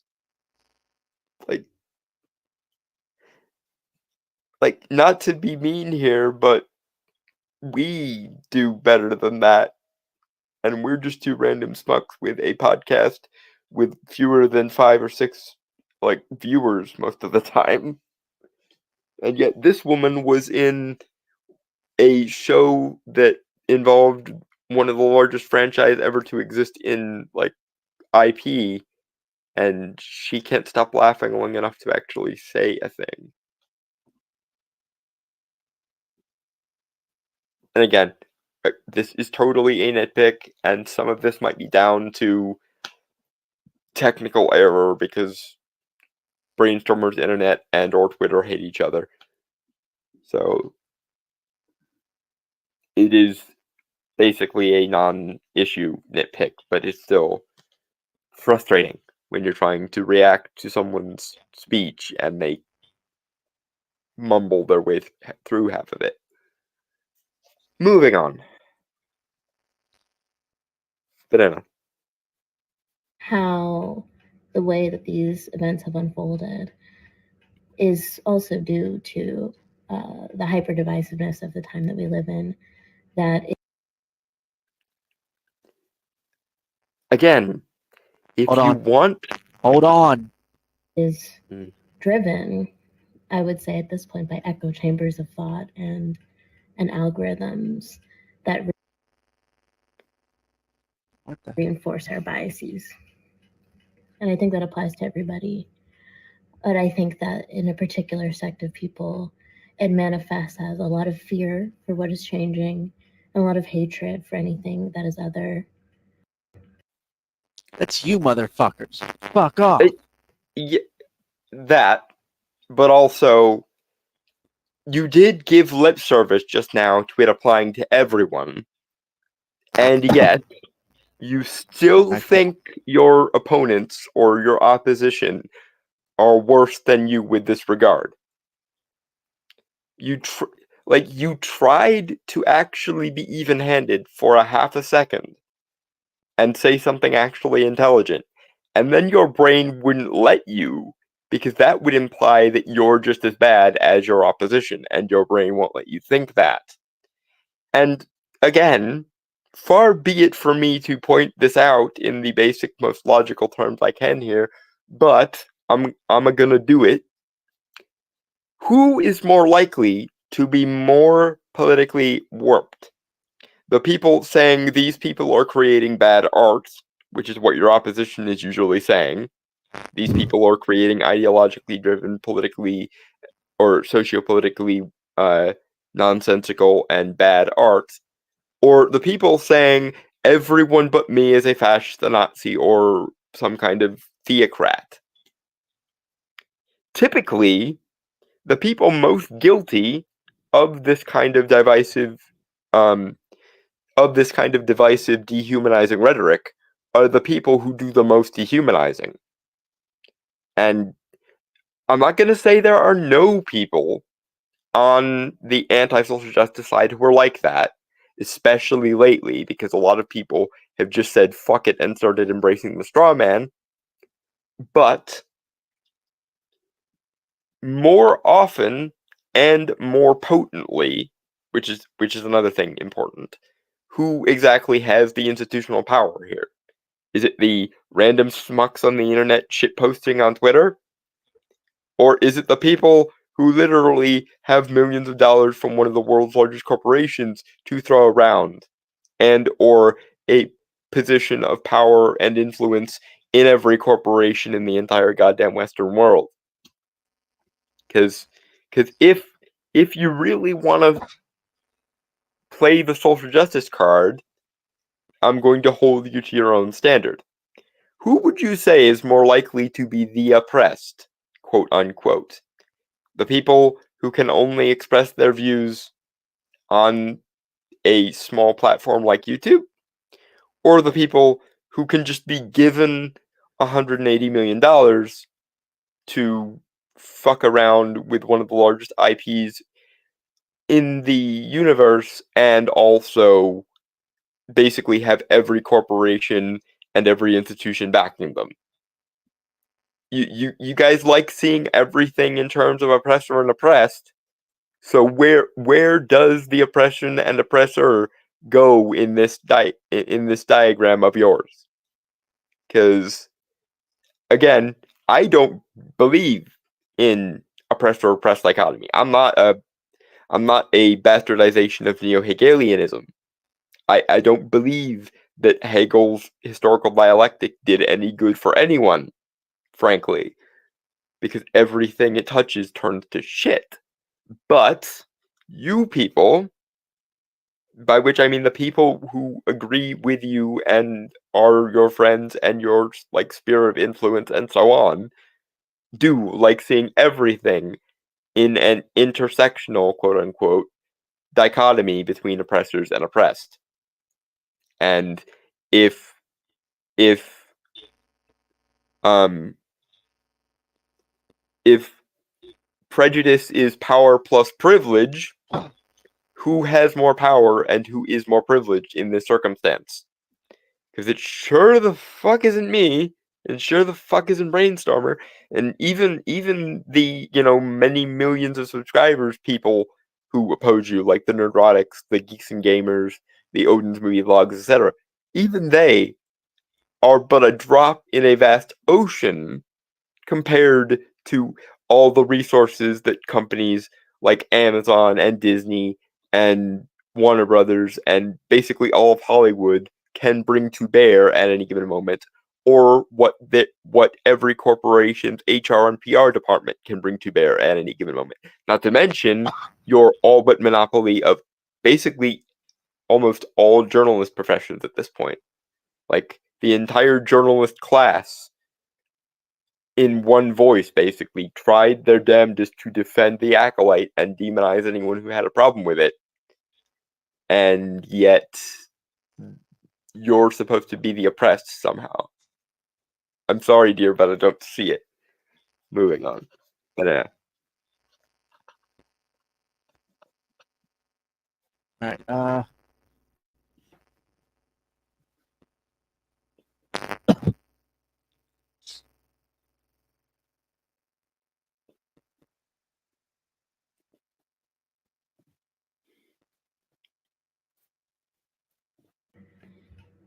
And I would challenge us all and challenge myself to continue questioning what it is that I digest, and think critically about what shapes it. And let's vote, y'all. Let's vote. okay. Does that, or will that, ever include your assumption that everyone who disagrees with you or criticizes you or says more things to you than you would prefer are Nazis, fascists, theocrats, pick your poison? Because if I were nominating something that I would really very much like you to re-examine, my dear, it's the assumption that there is a Nazi or a fascist or a crypto-Nazi or a crypto-fascist hiding under every rock.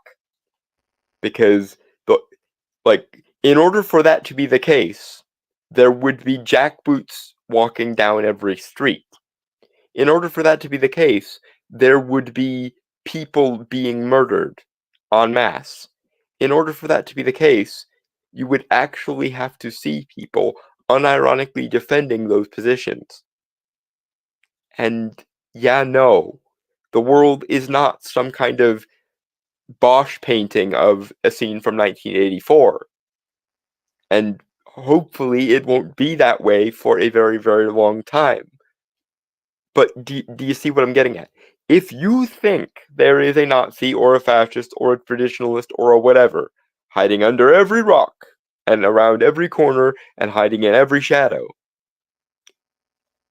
and you can look at the world as it currently is and think that, then that idea might just need to be reevaluated, because we are not on the 8th level of Dante's Inferno. We're not in Airstrip 1 from 1984. These things are not true, and most of the people who disagree with you are nowhere closer to a Nazi or a fascist than you are. And quite frankly, if we really drill down into the type of philosophy that informed Nazism and fascism, the Antonio Gramsci's and Frankfurt schools of the world, the modern day art school movement and the modern day lionizing of things like critical theory and the Frankfurt School mentality of things, and the art is only ever useful as a socio-political weapon, and if you ever care about things like in universe logic, you're media illiterate. That's a lot closer to something that Giovanni Gentile or Joseph Goebbels would have said, or indeed what Antonio Gramsci did say, than what your opposition is saying of you should prioritize in-universe logic, you should prioritize meritocracy, you should prioritize narratives and world building and well-rounded characters and so on. The people prioritizing the thing itself in spite of politics and viewing art as a end in itself are a lot closer to being not Nazis and not fascists than the people who say the only valid use for art is as a socio-political or moral weapon, and if you disagree, you're a media illiterate idiot. Than the other way around. You see. 10 Move it. seconds left. 10 seconds left. Yeah, banana.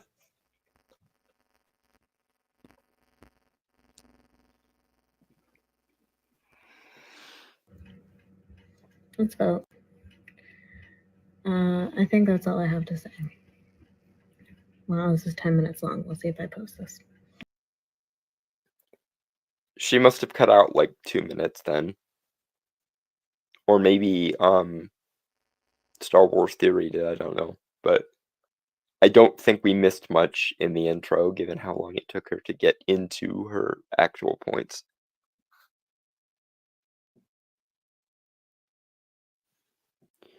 Anyway, that is the end of that. Thank God. And we actually did make somewhat good time. And given how long it took us, I do think we probably should just go with the Sonic trailer and call it a night. Because I don't think we have enough time to do another article. Because I know you like to get to bed fairly early. And I have stuff to do. Well, it is Saturday, so I'm not too bothered. But yeah, you do have things to do, so I'm not gonna spend too much time. Because it took us literally 2 hours to, or almost 2 hours to get through that. Because it's like 9:53 right now by my clock. All right, so we're gonna try and finish or try to watch in full Sonic the Hedgehog 3 official trailer.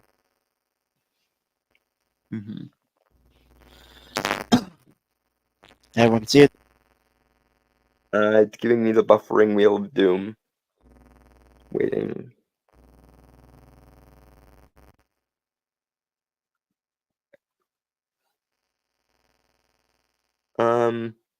It'll probably work better if I jump out and jump back in. I will be back.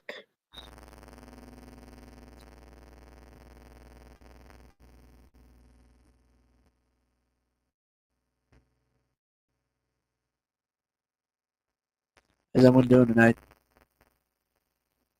How's everyone doing so far?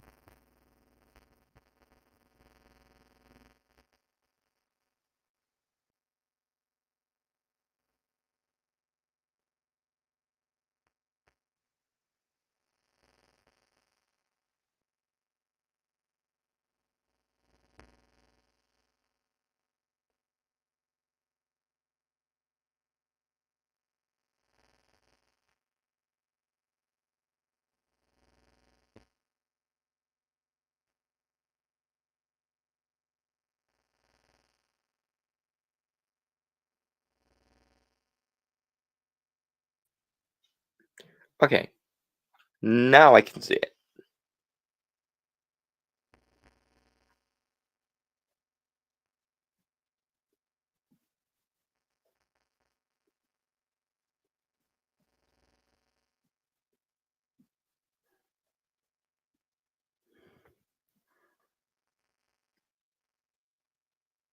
Hello? Okay, pretty well. Giant Turtle. Just chilling, existing. No. You know, it occurs to me that we missed a very obvious pause phrase for Sonic last week. We should have gone with Chaos Emeralds. Those aren't food, though. True, but they are, like, probably the most iconically Sonic-oriented things in the game. I suggested chili dogs because Sonic loves those.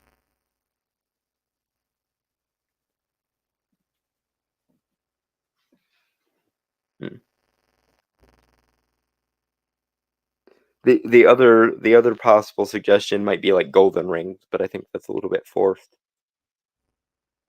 Onion rings. Why not? Onion rings. Of course, now I'm just Maybe. imagining Sonic actually eating the Chaos Emeralds because I mentioned that earlier. Onion rings.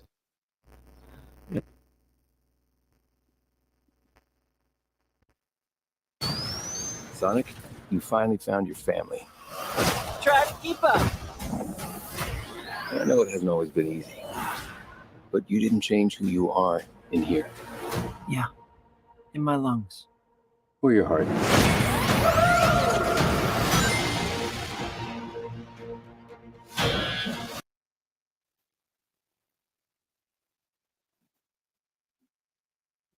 I love mean- how like wholesome it is. You know, like Yeah, no, that's been a thing for this entire franchise ever since the first one got pushed back so they could make it more like the games. And I'm not gonna lie, I do have a little bit of schadenfreude about how mad it makes the like journalist set that a franchise would dare and please their fan base.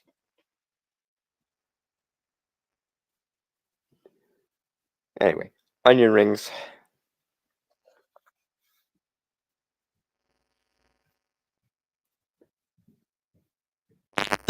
yeah.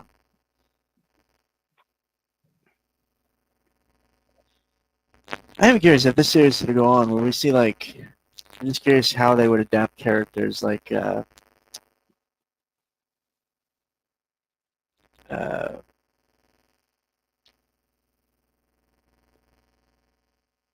like Chaos and like well, I guess those are villains. Yeah, Chaos, Metal Sonic. Metal Sonic actually would be the easiest, to be fair.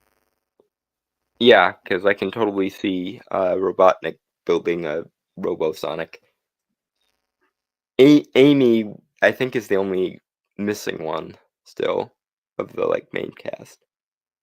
Yeah, But honestly, I enjoy that like with each successive sequel, they're getting more and more like the games and less focus on the human characters. we're not having a discussion again. Let's move on. Onion rings. Onion rings. There's been a high-level security breach. And we need Team Sonic's immediate assistance. Project Shadow is far beyond anything we've ever encountered. Shadow's story began a lot like yours, Sonic. But where you found family and friends. So, I think I mentioned it last week, but goddamn, is the CGI really good for these characters? Like, they feel so real. Yeah, that delay to fix the art style was probably the single smartest thing they could have done. Because ever since they fixed the art style, it keeps getting better with every movie, I think. Okay, I'm sorry. I do feel like I need to address the whole human thing. I don't mind the human characters for like any franchise that has like non-human characters in it as like main characters. I think the issue is, and I don't think that's a problem here with this Sonic franchise here, is that often in other franchises that do that, often it feels like the human characters are forced in. They never feel like they naturally work. Here, I think it does. I think it works better than some of the other examples, like the Smurf movie, or the Smurf movies, or Yeah, it's the Alvin and the Chipmunk movies. But I still would prefer if they leaned on them a little bit less. Because the less time we split for the human characters, the more time we can actually focus on the game and the game's world, which should, in theory, be the point of a Sonic movie.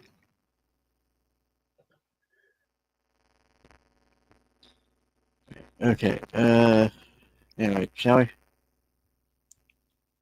Yeah, onion rings.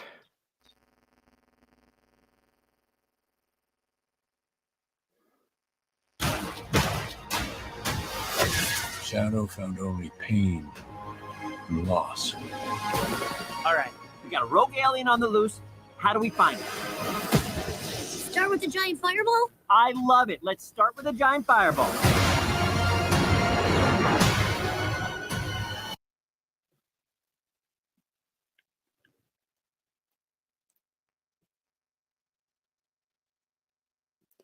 I mean, that's just funny. That's good comedic timing there.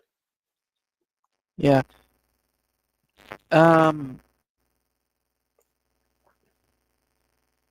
It's not that it's weird. It's just I find it interesting that Tails is voiced by like the actor who's played Tails before. While like Yeah, I Knuckles get. and Sonic are, Yeah, played by I guess they just sort of figured we can't do better than this, so we'll have them do it. Whereas with Sonic and Knuckles, I imagine Knuckles was just because fucking Idris Elba wants to be in our movie, and we're not gonna fucking tell him no. and And I he plays imagine, very well. yeah, no, it does work, and we haven't gotten to that part of the trailer yet, but Keanu Reeves really works well for Shadow too. Even just like the small lines we're getting here, because I remember some people being like saying it wasn't working, but I think it does. Yeah, I like he's also doing a good job at doing a voice instead of just being his own voice. Like he's trying to, I think he's trying his darndest to be Shadow instead of being stereotypical Keanu Reeves. Although if he doesn't say "whoa" at least once in this movie, I would be very surprised. I don't really think he's doing a voice.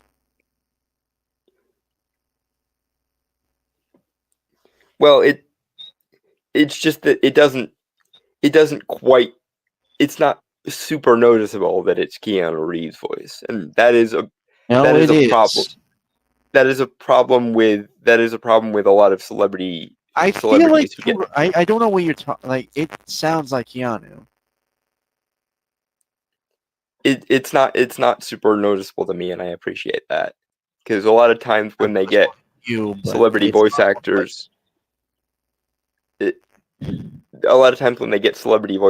you only hear the voice actor, you don't hear the character.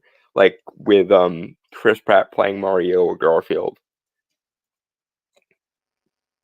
Whereas with this, okay, now that's a whole you thing. That's a weird thing with you. I'm sensing. Because I noticed his was Keanu Reeves. For me, it wasn't super noticeable. So anyway, onion rings. Onion rings.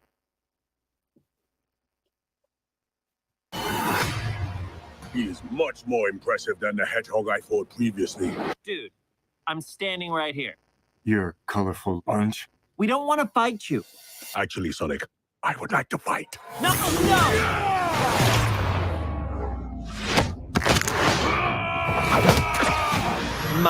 Ouch. I could feel that.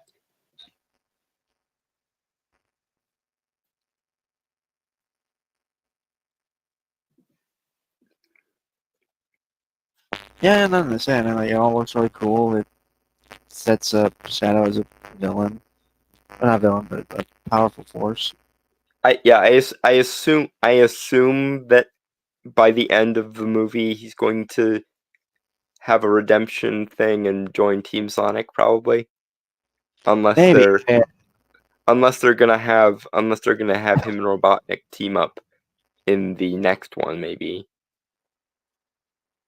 Shadow's a complicated character, even in like actual Sonic lore. Yeah, so they could pad out the redemption arc a little bit, but I kind of assume that something similar to what happened with Knuckles in the second one will probably happen, and they'll end up like helping him find the woman that he loves and everything. His friend, I have no idea what you're talking about with that. Or well, no, his friend is dead. Yeah, I guess if they go by the backstory, she would have to be dead. But I'm curious whether they'll decide to tone that down or not. No, they showed a scene earlier of her dead. True, I guess.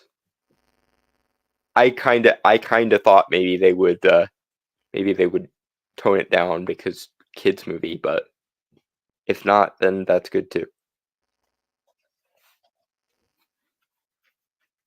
You have watched kid movies where there is like violent deaths. Yeah, but this is a modern one. It's not the 80s anymore. 2000s had those movies. And this is the modern one, where parents get really helicoptery about showing violence to kids. For stupid reasons. Those assholes can fuck off. They can, but they still exist, and Hollywood does try to pander to them as much as they can. So, Hollywood tries to pander to everyone, it never works. this is also true, but that doesn't prevent them from making the mistake of trying to do it. Okay, anyway. Onion rings? Onion rings. My turn. Can we just talk about this?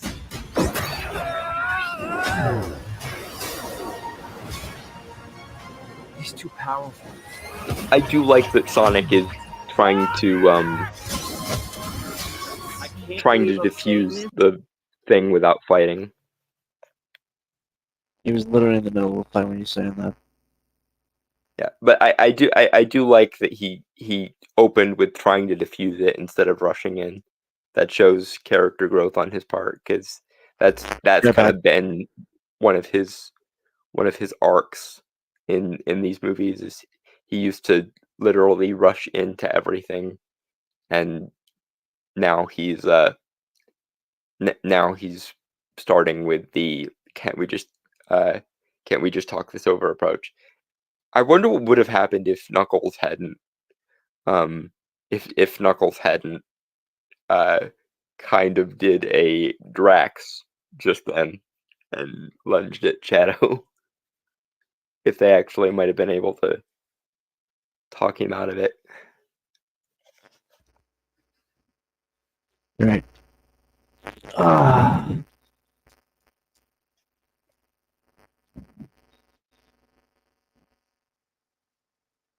Right on, right? Else. Yeah, onion rings. Oh, I did want to mention, I think I remember seeing some behind the scenes stuff where they actually had like life size, or relatively life size, obviously for the size of the characters here, like like mannequins to place them in the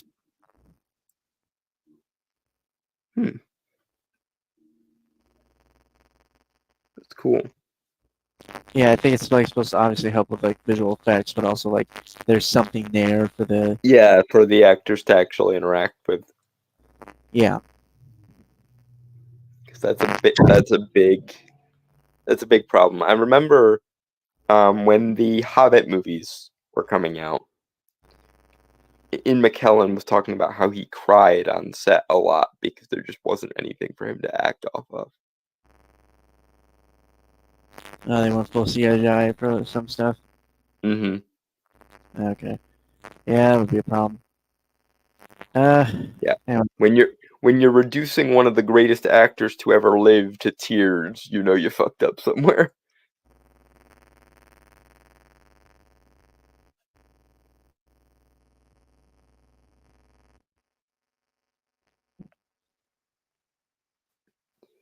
Onion rings.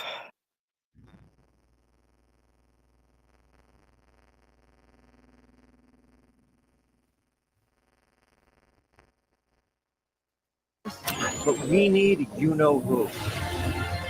This is a bad idea. When has that ever stopped me? Doctor, We have visitors. This is sad, Robotnik, even for you. We need your help. On one condition. Jim Carrey just having fun as always. Yeah, Jim Carrey is always. Like, he's not the only good part of these movies, but he is by far the best part of these movies. There's a And you lot of said, good like- here Yeah, in for the this record, franchise. You said the least amount of time with the human characters. He's a human character. From the actual franchise, not from Mundane Earth. I mean, technically he is from Earth, so Well, in this version, yes, but what I mean is he is part of the actual IP.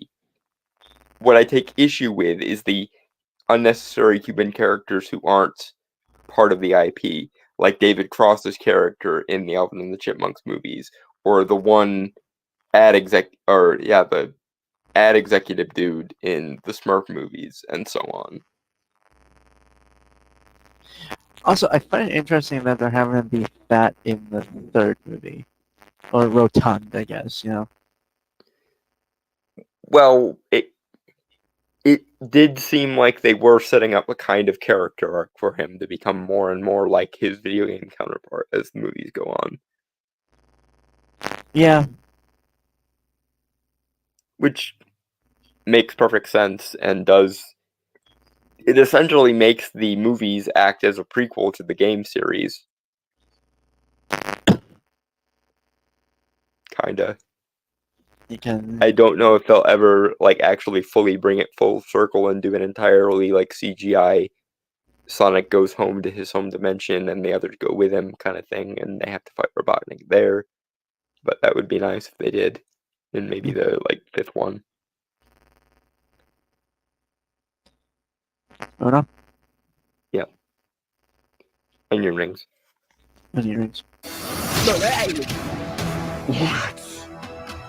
Do this! If I can't rule the world, I might as well save it! I need room. Sir, I don't have the proper materials. Found some.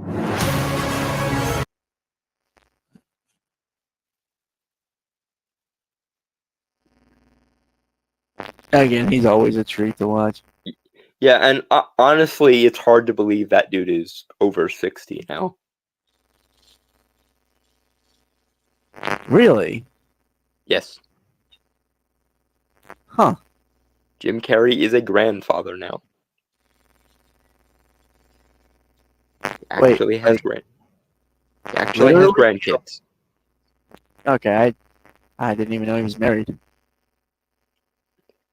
I didn't know either until I saw an interview with him on the Graham Norton show, and he mentioned his kids and grandkids, and I was just like, wait, what? And then I remembered, oh, yeah, Jim Carrey was in his 20s and 30s when I was a kid, so he would be in his late 50s, early 60s now. Fuck me. I never heard he was married to anyone, let alone had kids with and had grandkids. Yeah, it is weird to me, honestly. To be fair, we're not again, we're not supposed to be privy to celebrities' personal lives. And that's fine. But the weird thing is most of the movies that Jim is famous for are all from when he was in his 20s and 30s. So it kind of is weird even though like one of the very first movies I ever saw as a kid was the Jim Carrey Grinch movie, and even though he was in like his late 20s, early 30s when he was filming that, it is still weird to me that, oh wait, it's been 24 years and some change since he was in the Grinch. So yeah, I guess he would be in his like 50s or 60s now. Anyway, But it definitely doesn't look it, which is in and of itself impressive. Like, he has so much energy that if I didn't know better, I would say he's only in like his 40s. how did you cry over that? Asked Dragon Turtle. Because you're being asked to act, and you can't act if you don't have anything to act off of.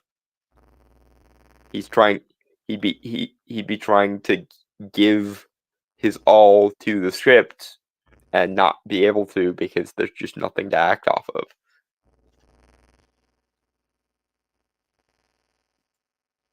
Oh, it's so good.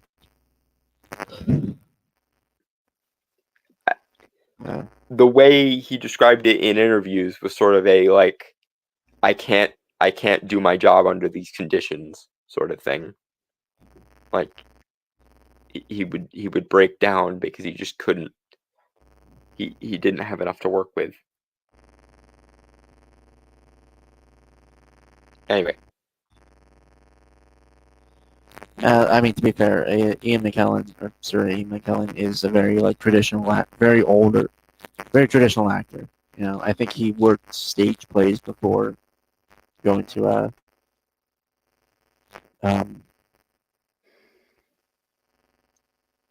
So it's a very different experience, obviously. And by the time The Hobbit was coming out, that was when like CGI stuff was starting to come. Well, it's a whole thing. It's a different skill set to be a voice actor versus being a screen or stage actor. DT. Keep in mind that Sir In was young when like film acting was still a relatively new technology. He got his training as like a classical stage actor, and now the craft of movie making has evolved to such a point that he doesn't have anything to act off of, and yet people are still expecting him to do his job. If you're used to doing most of your expression through only your voice, then it's not surprising when you have to do most of your acting using only your voice. But when you're used to being able to vibe off of everyone else in the room or what everyone else is doing with their performances to make your own, and they're telling you, oh hey, this entirely CGI character, just look in the direction of that ping pong ball over there. We will add them in later. I can totally see why Sir In was like, I can't work under these conditions. Alright, look, we're not gonna have this discussion here, guys, just because like it'll be all night, and like Dalton said, he has things to do after the stream. Yeah. So, although I do think Dragon and I are in kind of it's weird. I'm like in the middle between you guys. I get both points.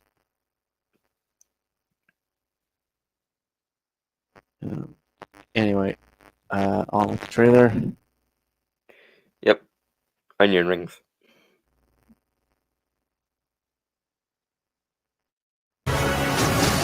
When we're done, there won't be anything left. Hey, no cheat codes!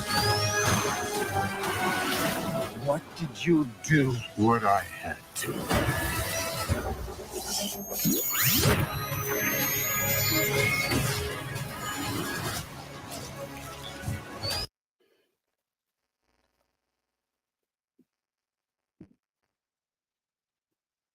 Yeah, this looks fun. Hopefully it's the most financially successful of the bunch. I don't know when I would want them to stop, honestly, making Sonic movies. As long as they're all like this level of quality, I don't know when I would want them to stop making them. Obviously, they will have to stop at some point, because at some point the actors will probably be tired of playing the role and everything, but if it goes beyond a trilogy, I'd be fine with that as long as the quality stayed this good. And if it didn't go beyond a trilogy and this is going to be the big, like, end capstone, that's fine too. But as long as everybody who made it wants to continue making them, I have no reason to want them to stop as long as the quality remains this good.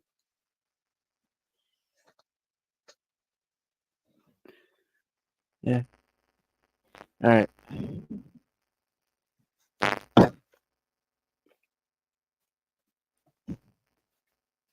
Rings. And your rings.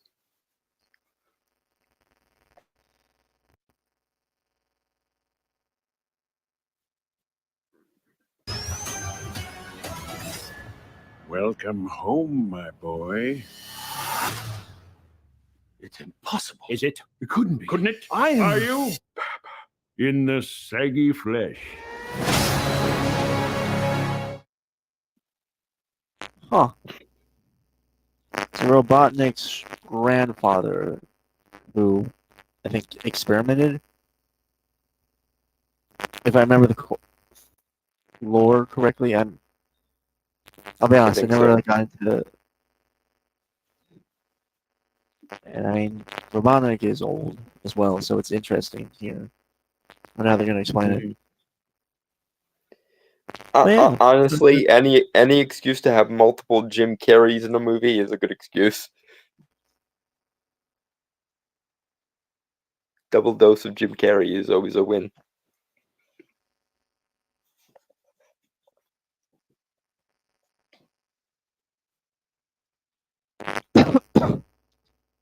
The only Sonic one I know is from clips of that one video game.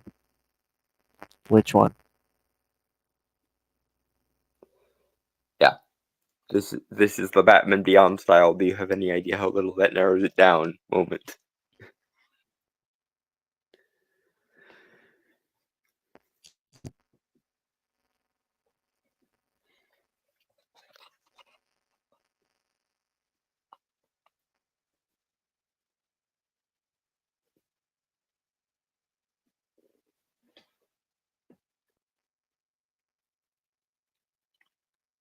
But yeah, that's one of the things I'm looking forward to this year.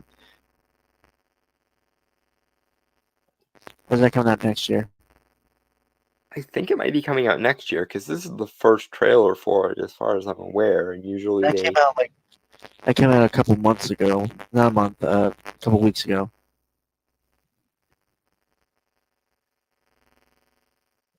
No, Right. this 20th. Hmm. This year. Yeah. I think it is. I think it is next year. December 20th, 2024. Oh, okay. So it's essentially gonna come out around Christmas. That's a good date for Sonic, I think. It's a very good family movie franchise. Yeah. There's two videos. I'm not sure how canon the other one is. Where you play a Shadow and aliens are invading. Oh, that's super edgy one where he's using guns and stuff. I actually played that. Hmm. Yeah, it was a Shadow the Hedgehog game. I can't remember what year it came out, but it's on the PlayStation 2, I believe.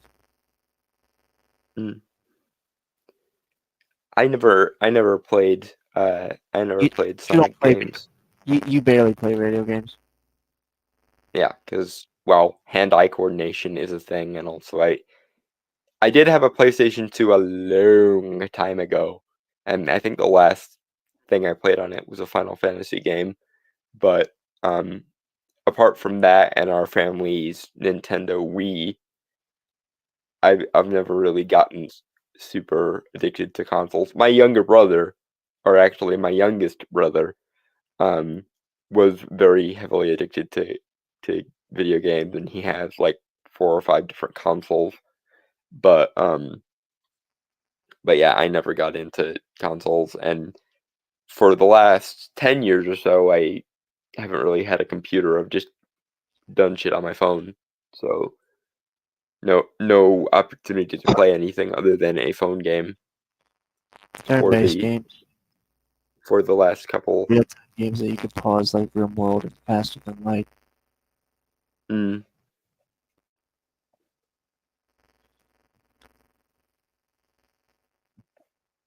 That's what Giant Carl was saying.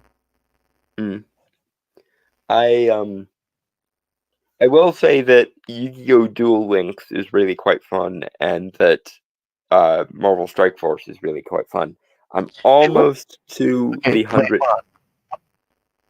I'm curious, what kind of deck do you use for Yu-Gi-Oh? Tunes mostly. Of course. Pegasus.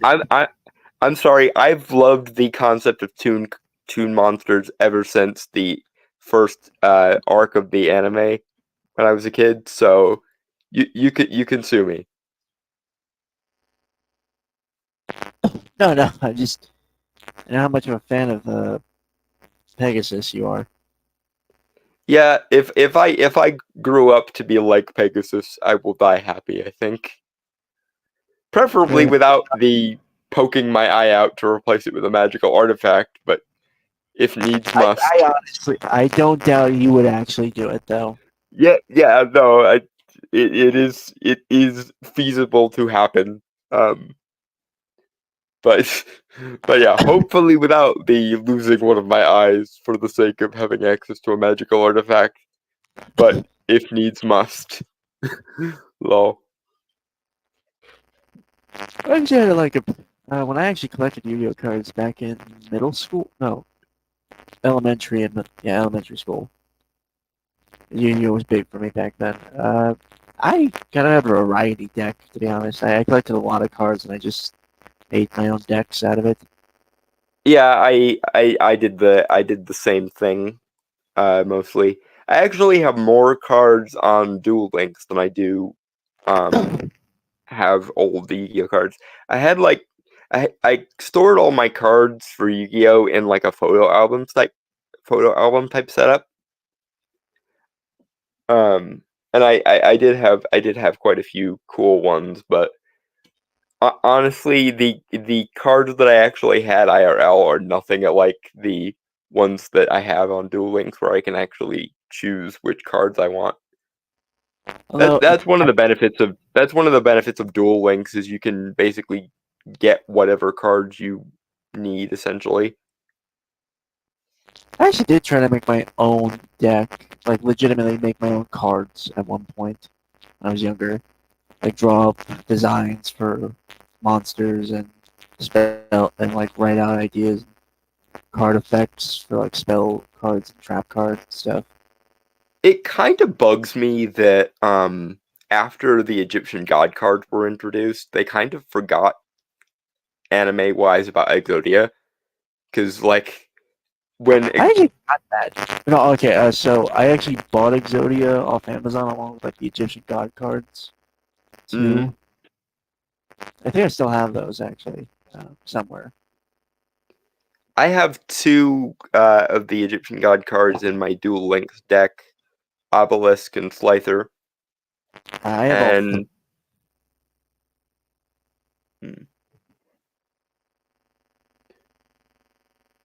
I haven't unlocked Winged Dragon of Ra yet. Although, okay, so I would assume you watched the original Yu-Gi-Oh, right? Yes, it did. Tried to watch the one where Jaden was the main character. I didn't like it very much. Yeah, no one did.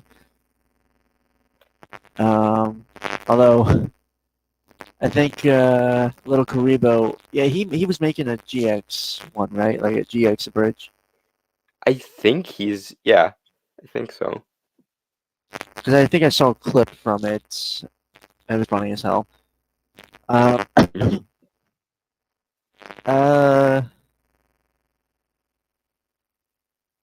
think I remember watching like reruns of Yu-Gi-Oh and Yu-Gi-Oh GX, but I think I really got into Yu-Gi-Oh during 5Ds. I remember that exists, but that's about as much as I know about it, is that it exists. It's not. I like it for the most part.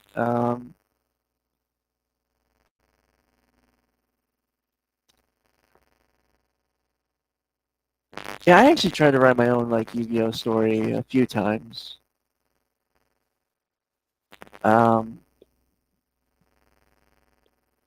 I one must of have gotten out. I must have gotten out of Yu-Gi-Oh before the Seal of Orichalcos was introduced, because I remember rewatching Yu-Gi-Oh. It was free to stream on Tubi for a while, and I didn't recognize anything once the Seal of Orichalcos was introduced. That being said, the Seal of Orichalcos is fun to play with in Duel Links. I have 3 of them in my deck and 3 Horns of the Unicorn in my deck. Those cards are awesome. And the reason I have 3 of them is because that is the max number you can put in your deck. And that way I have a 1 in 3 or like 1 in 10 chance of pulling either a Horn of the Unicorn or Seal of Orichalcos. Seal of Orichalcos is fun to play with. I didn't like what they did with it in the anime, but Seal of Orichalcos is fun to play with. And it's a son of a bitch to play against anyone who has it, because it's a massive power-up, and you have to use 2 different dispel cards on it to get it to leave the board.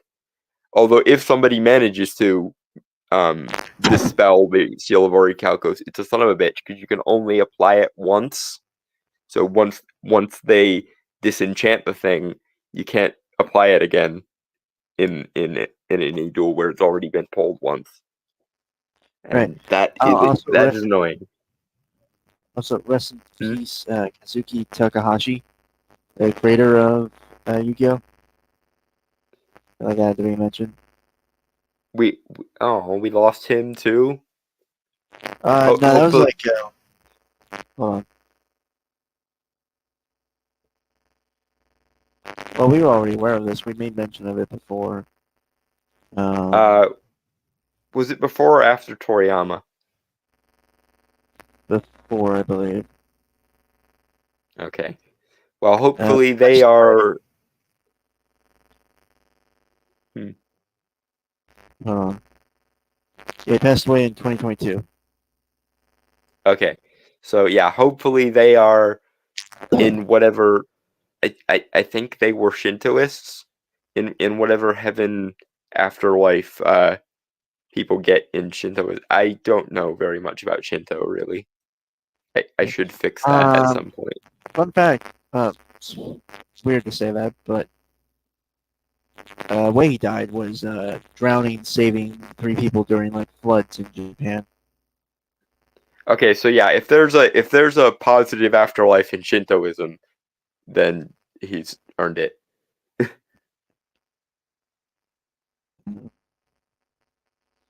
That actually reminds me that of all things, that actually reminds me of in the beginning of the show when Tristan and Joey are bullying Yu Yi, and then after they become friends, they dive into the water to get the pieces of the Millennium Puzzle back because they threw them in the water when they were being dicks. Of all the narrative coincidences. Was it them or? Yeah, it was them, and then they were getting bullied, and Yugi stood up for them, and that's when they decided that he was cool enough to hang with.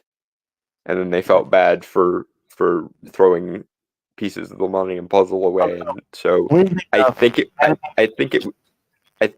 was Joey who ended up diving into the water to get Yugi's puzzle piece back, rather, because I think it was only one piece of the puzzle that they took when they were bullying him.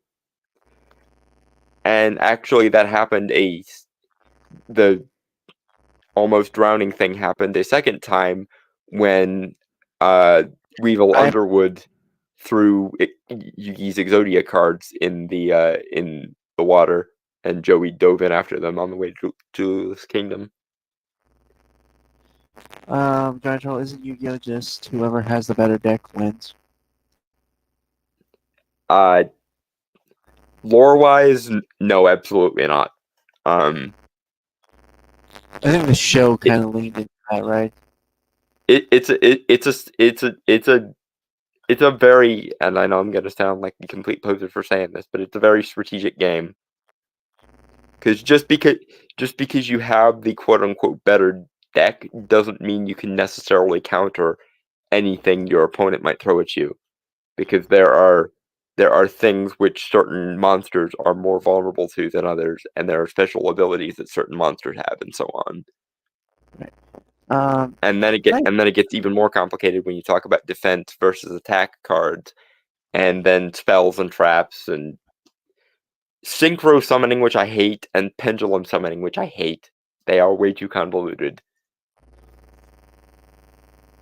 Maybe it's just because I grew up on the classic anime before those things were introduced, but like, I fucking hate pendulum summoning, and I can't stand synchro summoning either.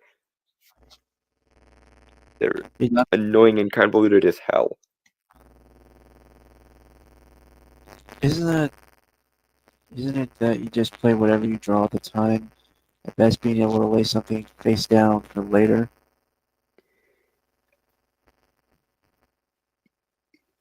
You don't know very much about Yu-Gi-Oh, do you? Because it's like even the anime showed the show, or yeah, even the anime showed the game being more complicated than that. With the one exception of there was no special summoning in Duelist Kingdom because the makers of the card game hadn't established that as a rule yet. So when the anime was being made, they didn't have that in Duelist Kingdom. It was introduced later in the Battle City arc. And it was in universe of the show, it was something that Kaiba came up with, apparently. I mean, with Pokemon, it's a simulated battle, and Magic, you get to choose which cards in your hand that you play. But with Yu-Gi-Oh, isn't it random which cards you have? Yeah, it's random, but it's also, like I say, it's very strategic because there are things that can counter certain traps, but not certain spells, and then there are things that can counter certain spell cards, but not trap cards, etc., and so on. I frankly don't know hardly anything about Magic the Gathering. I know that there are different kinds of mana, but I neither know nor care what that exactly means in game, because it always seemed like the most convoluted, counterintuitive bullshit to me. Then again, I guess that is a perennial issue that a lot of people have. You have Magic the Gathering fans who don't understand how Yu-Gi-Oh works, and then you've got Yu-Gi-Oh fans who don't really understand how Magic the Gathering works. And I guess I'm in the latter category, because I remember someone tried to explain to me in college how Magic the Gathering works, and it took about 20 minutes for them to even get around to the first set of rules, and by then I just was not into anything at all with Magic the Gathering. Alright, Anyway, we should sign off now. Yeah, if you want to have this conversation with Dawn, I suggest Discord or something. I actually do have to. Although not immediately after this, because I have to help Jonah's friend with the whole hex thing. You discussed that with me pre-stream. I don't think Dragon.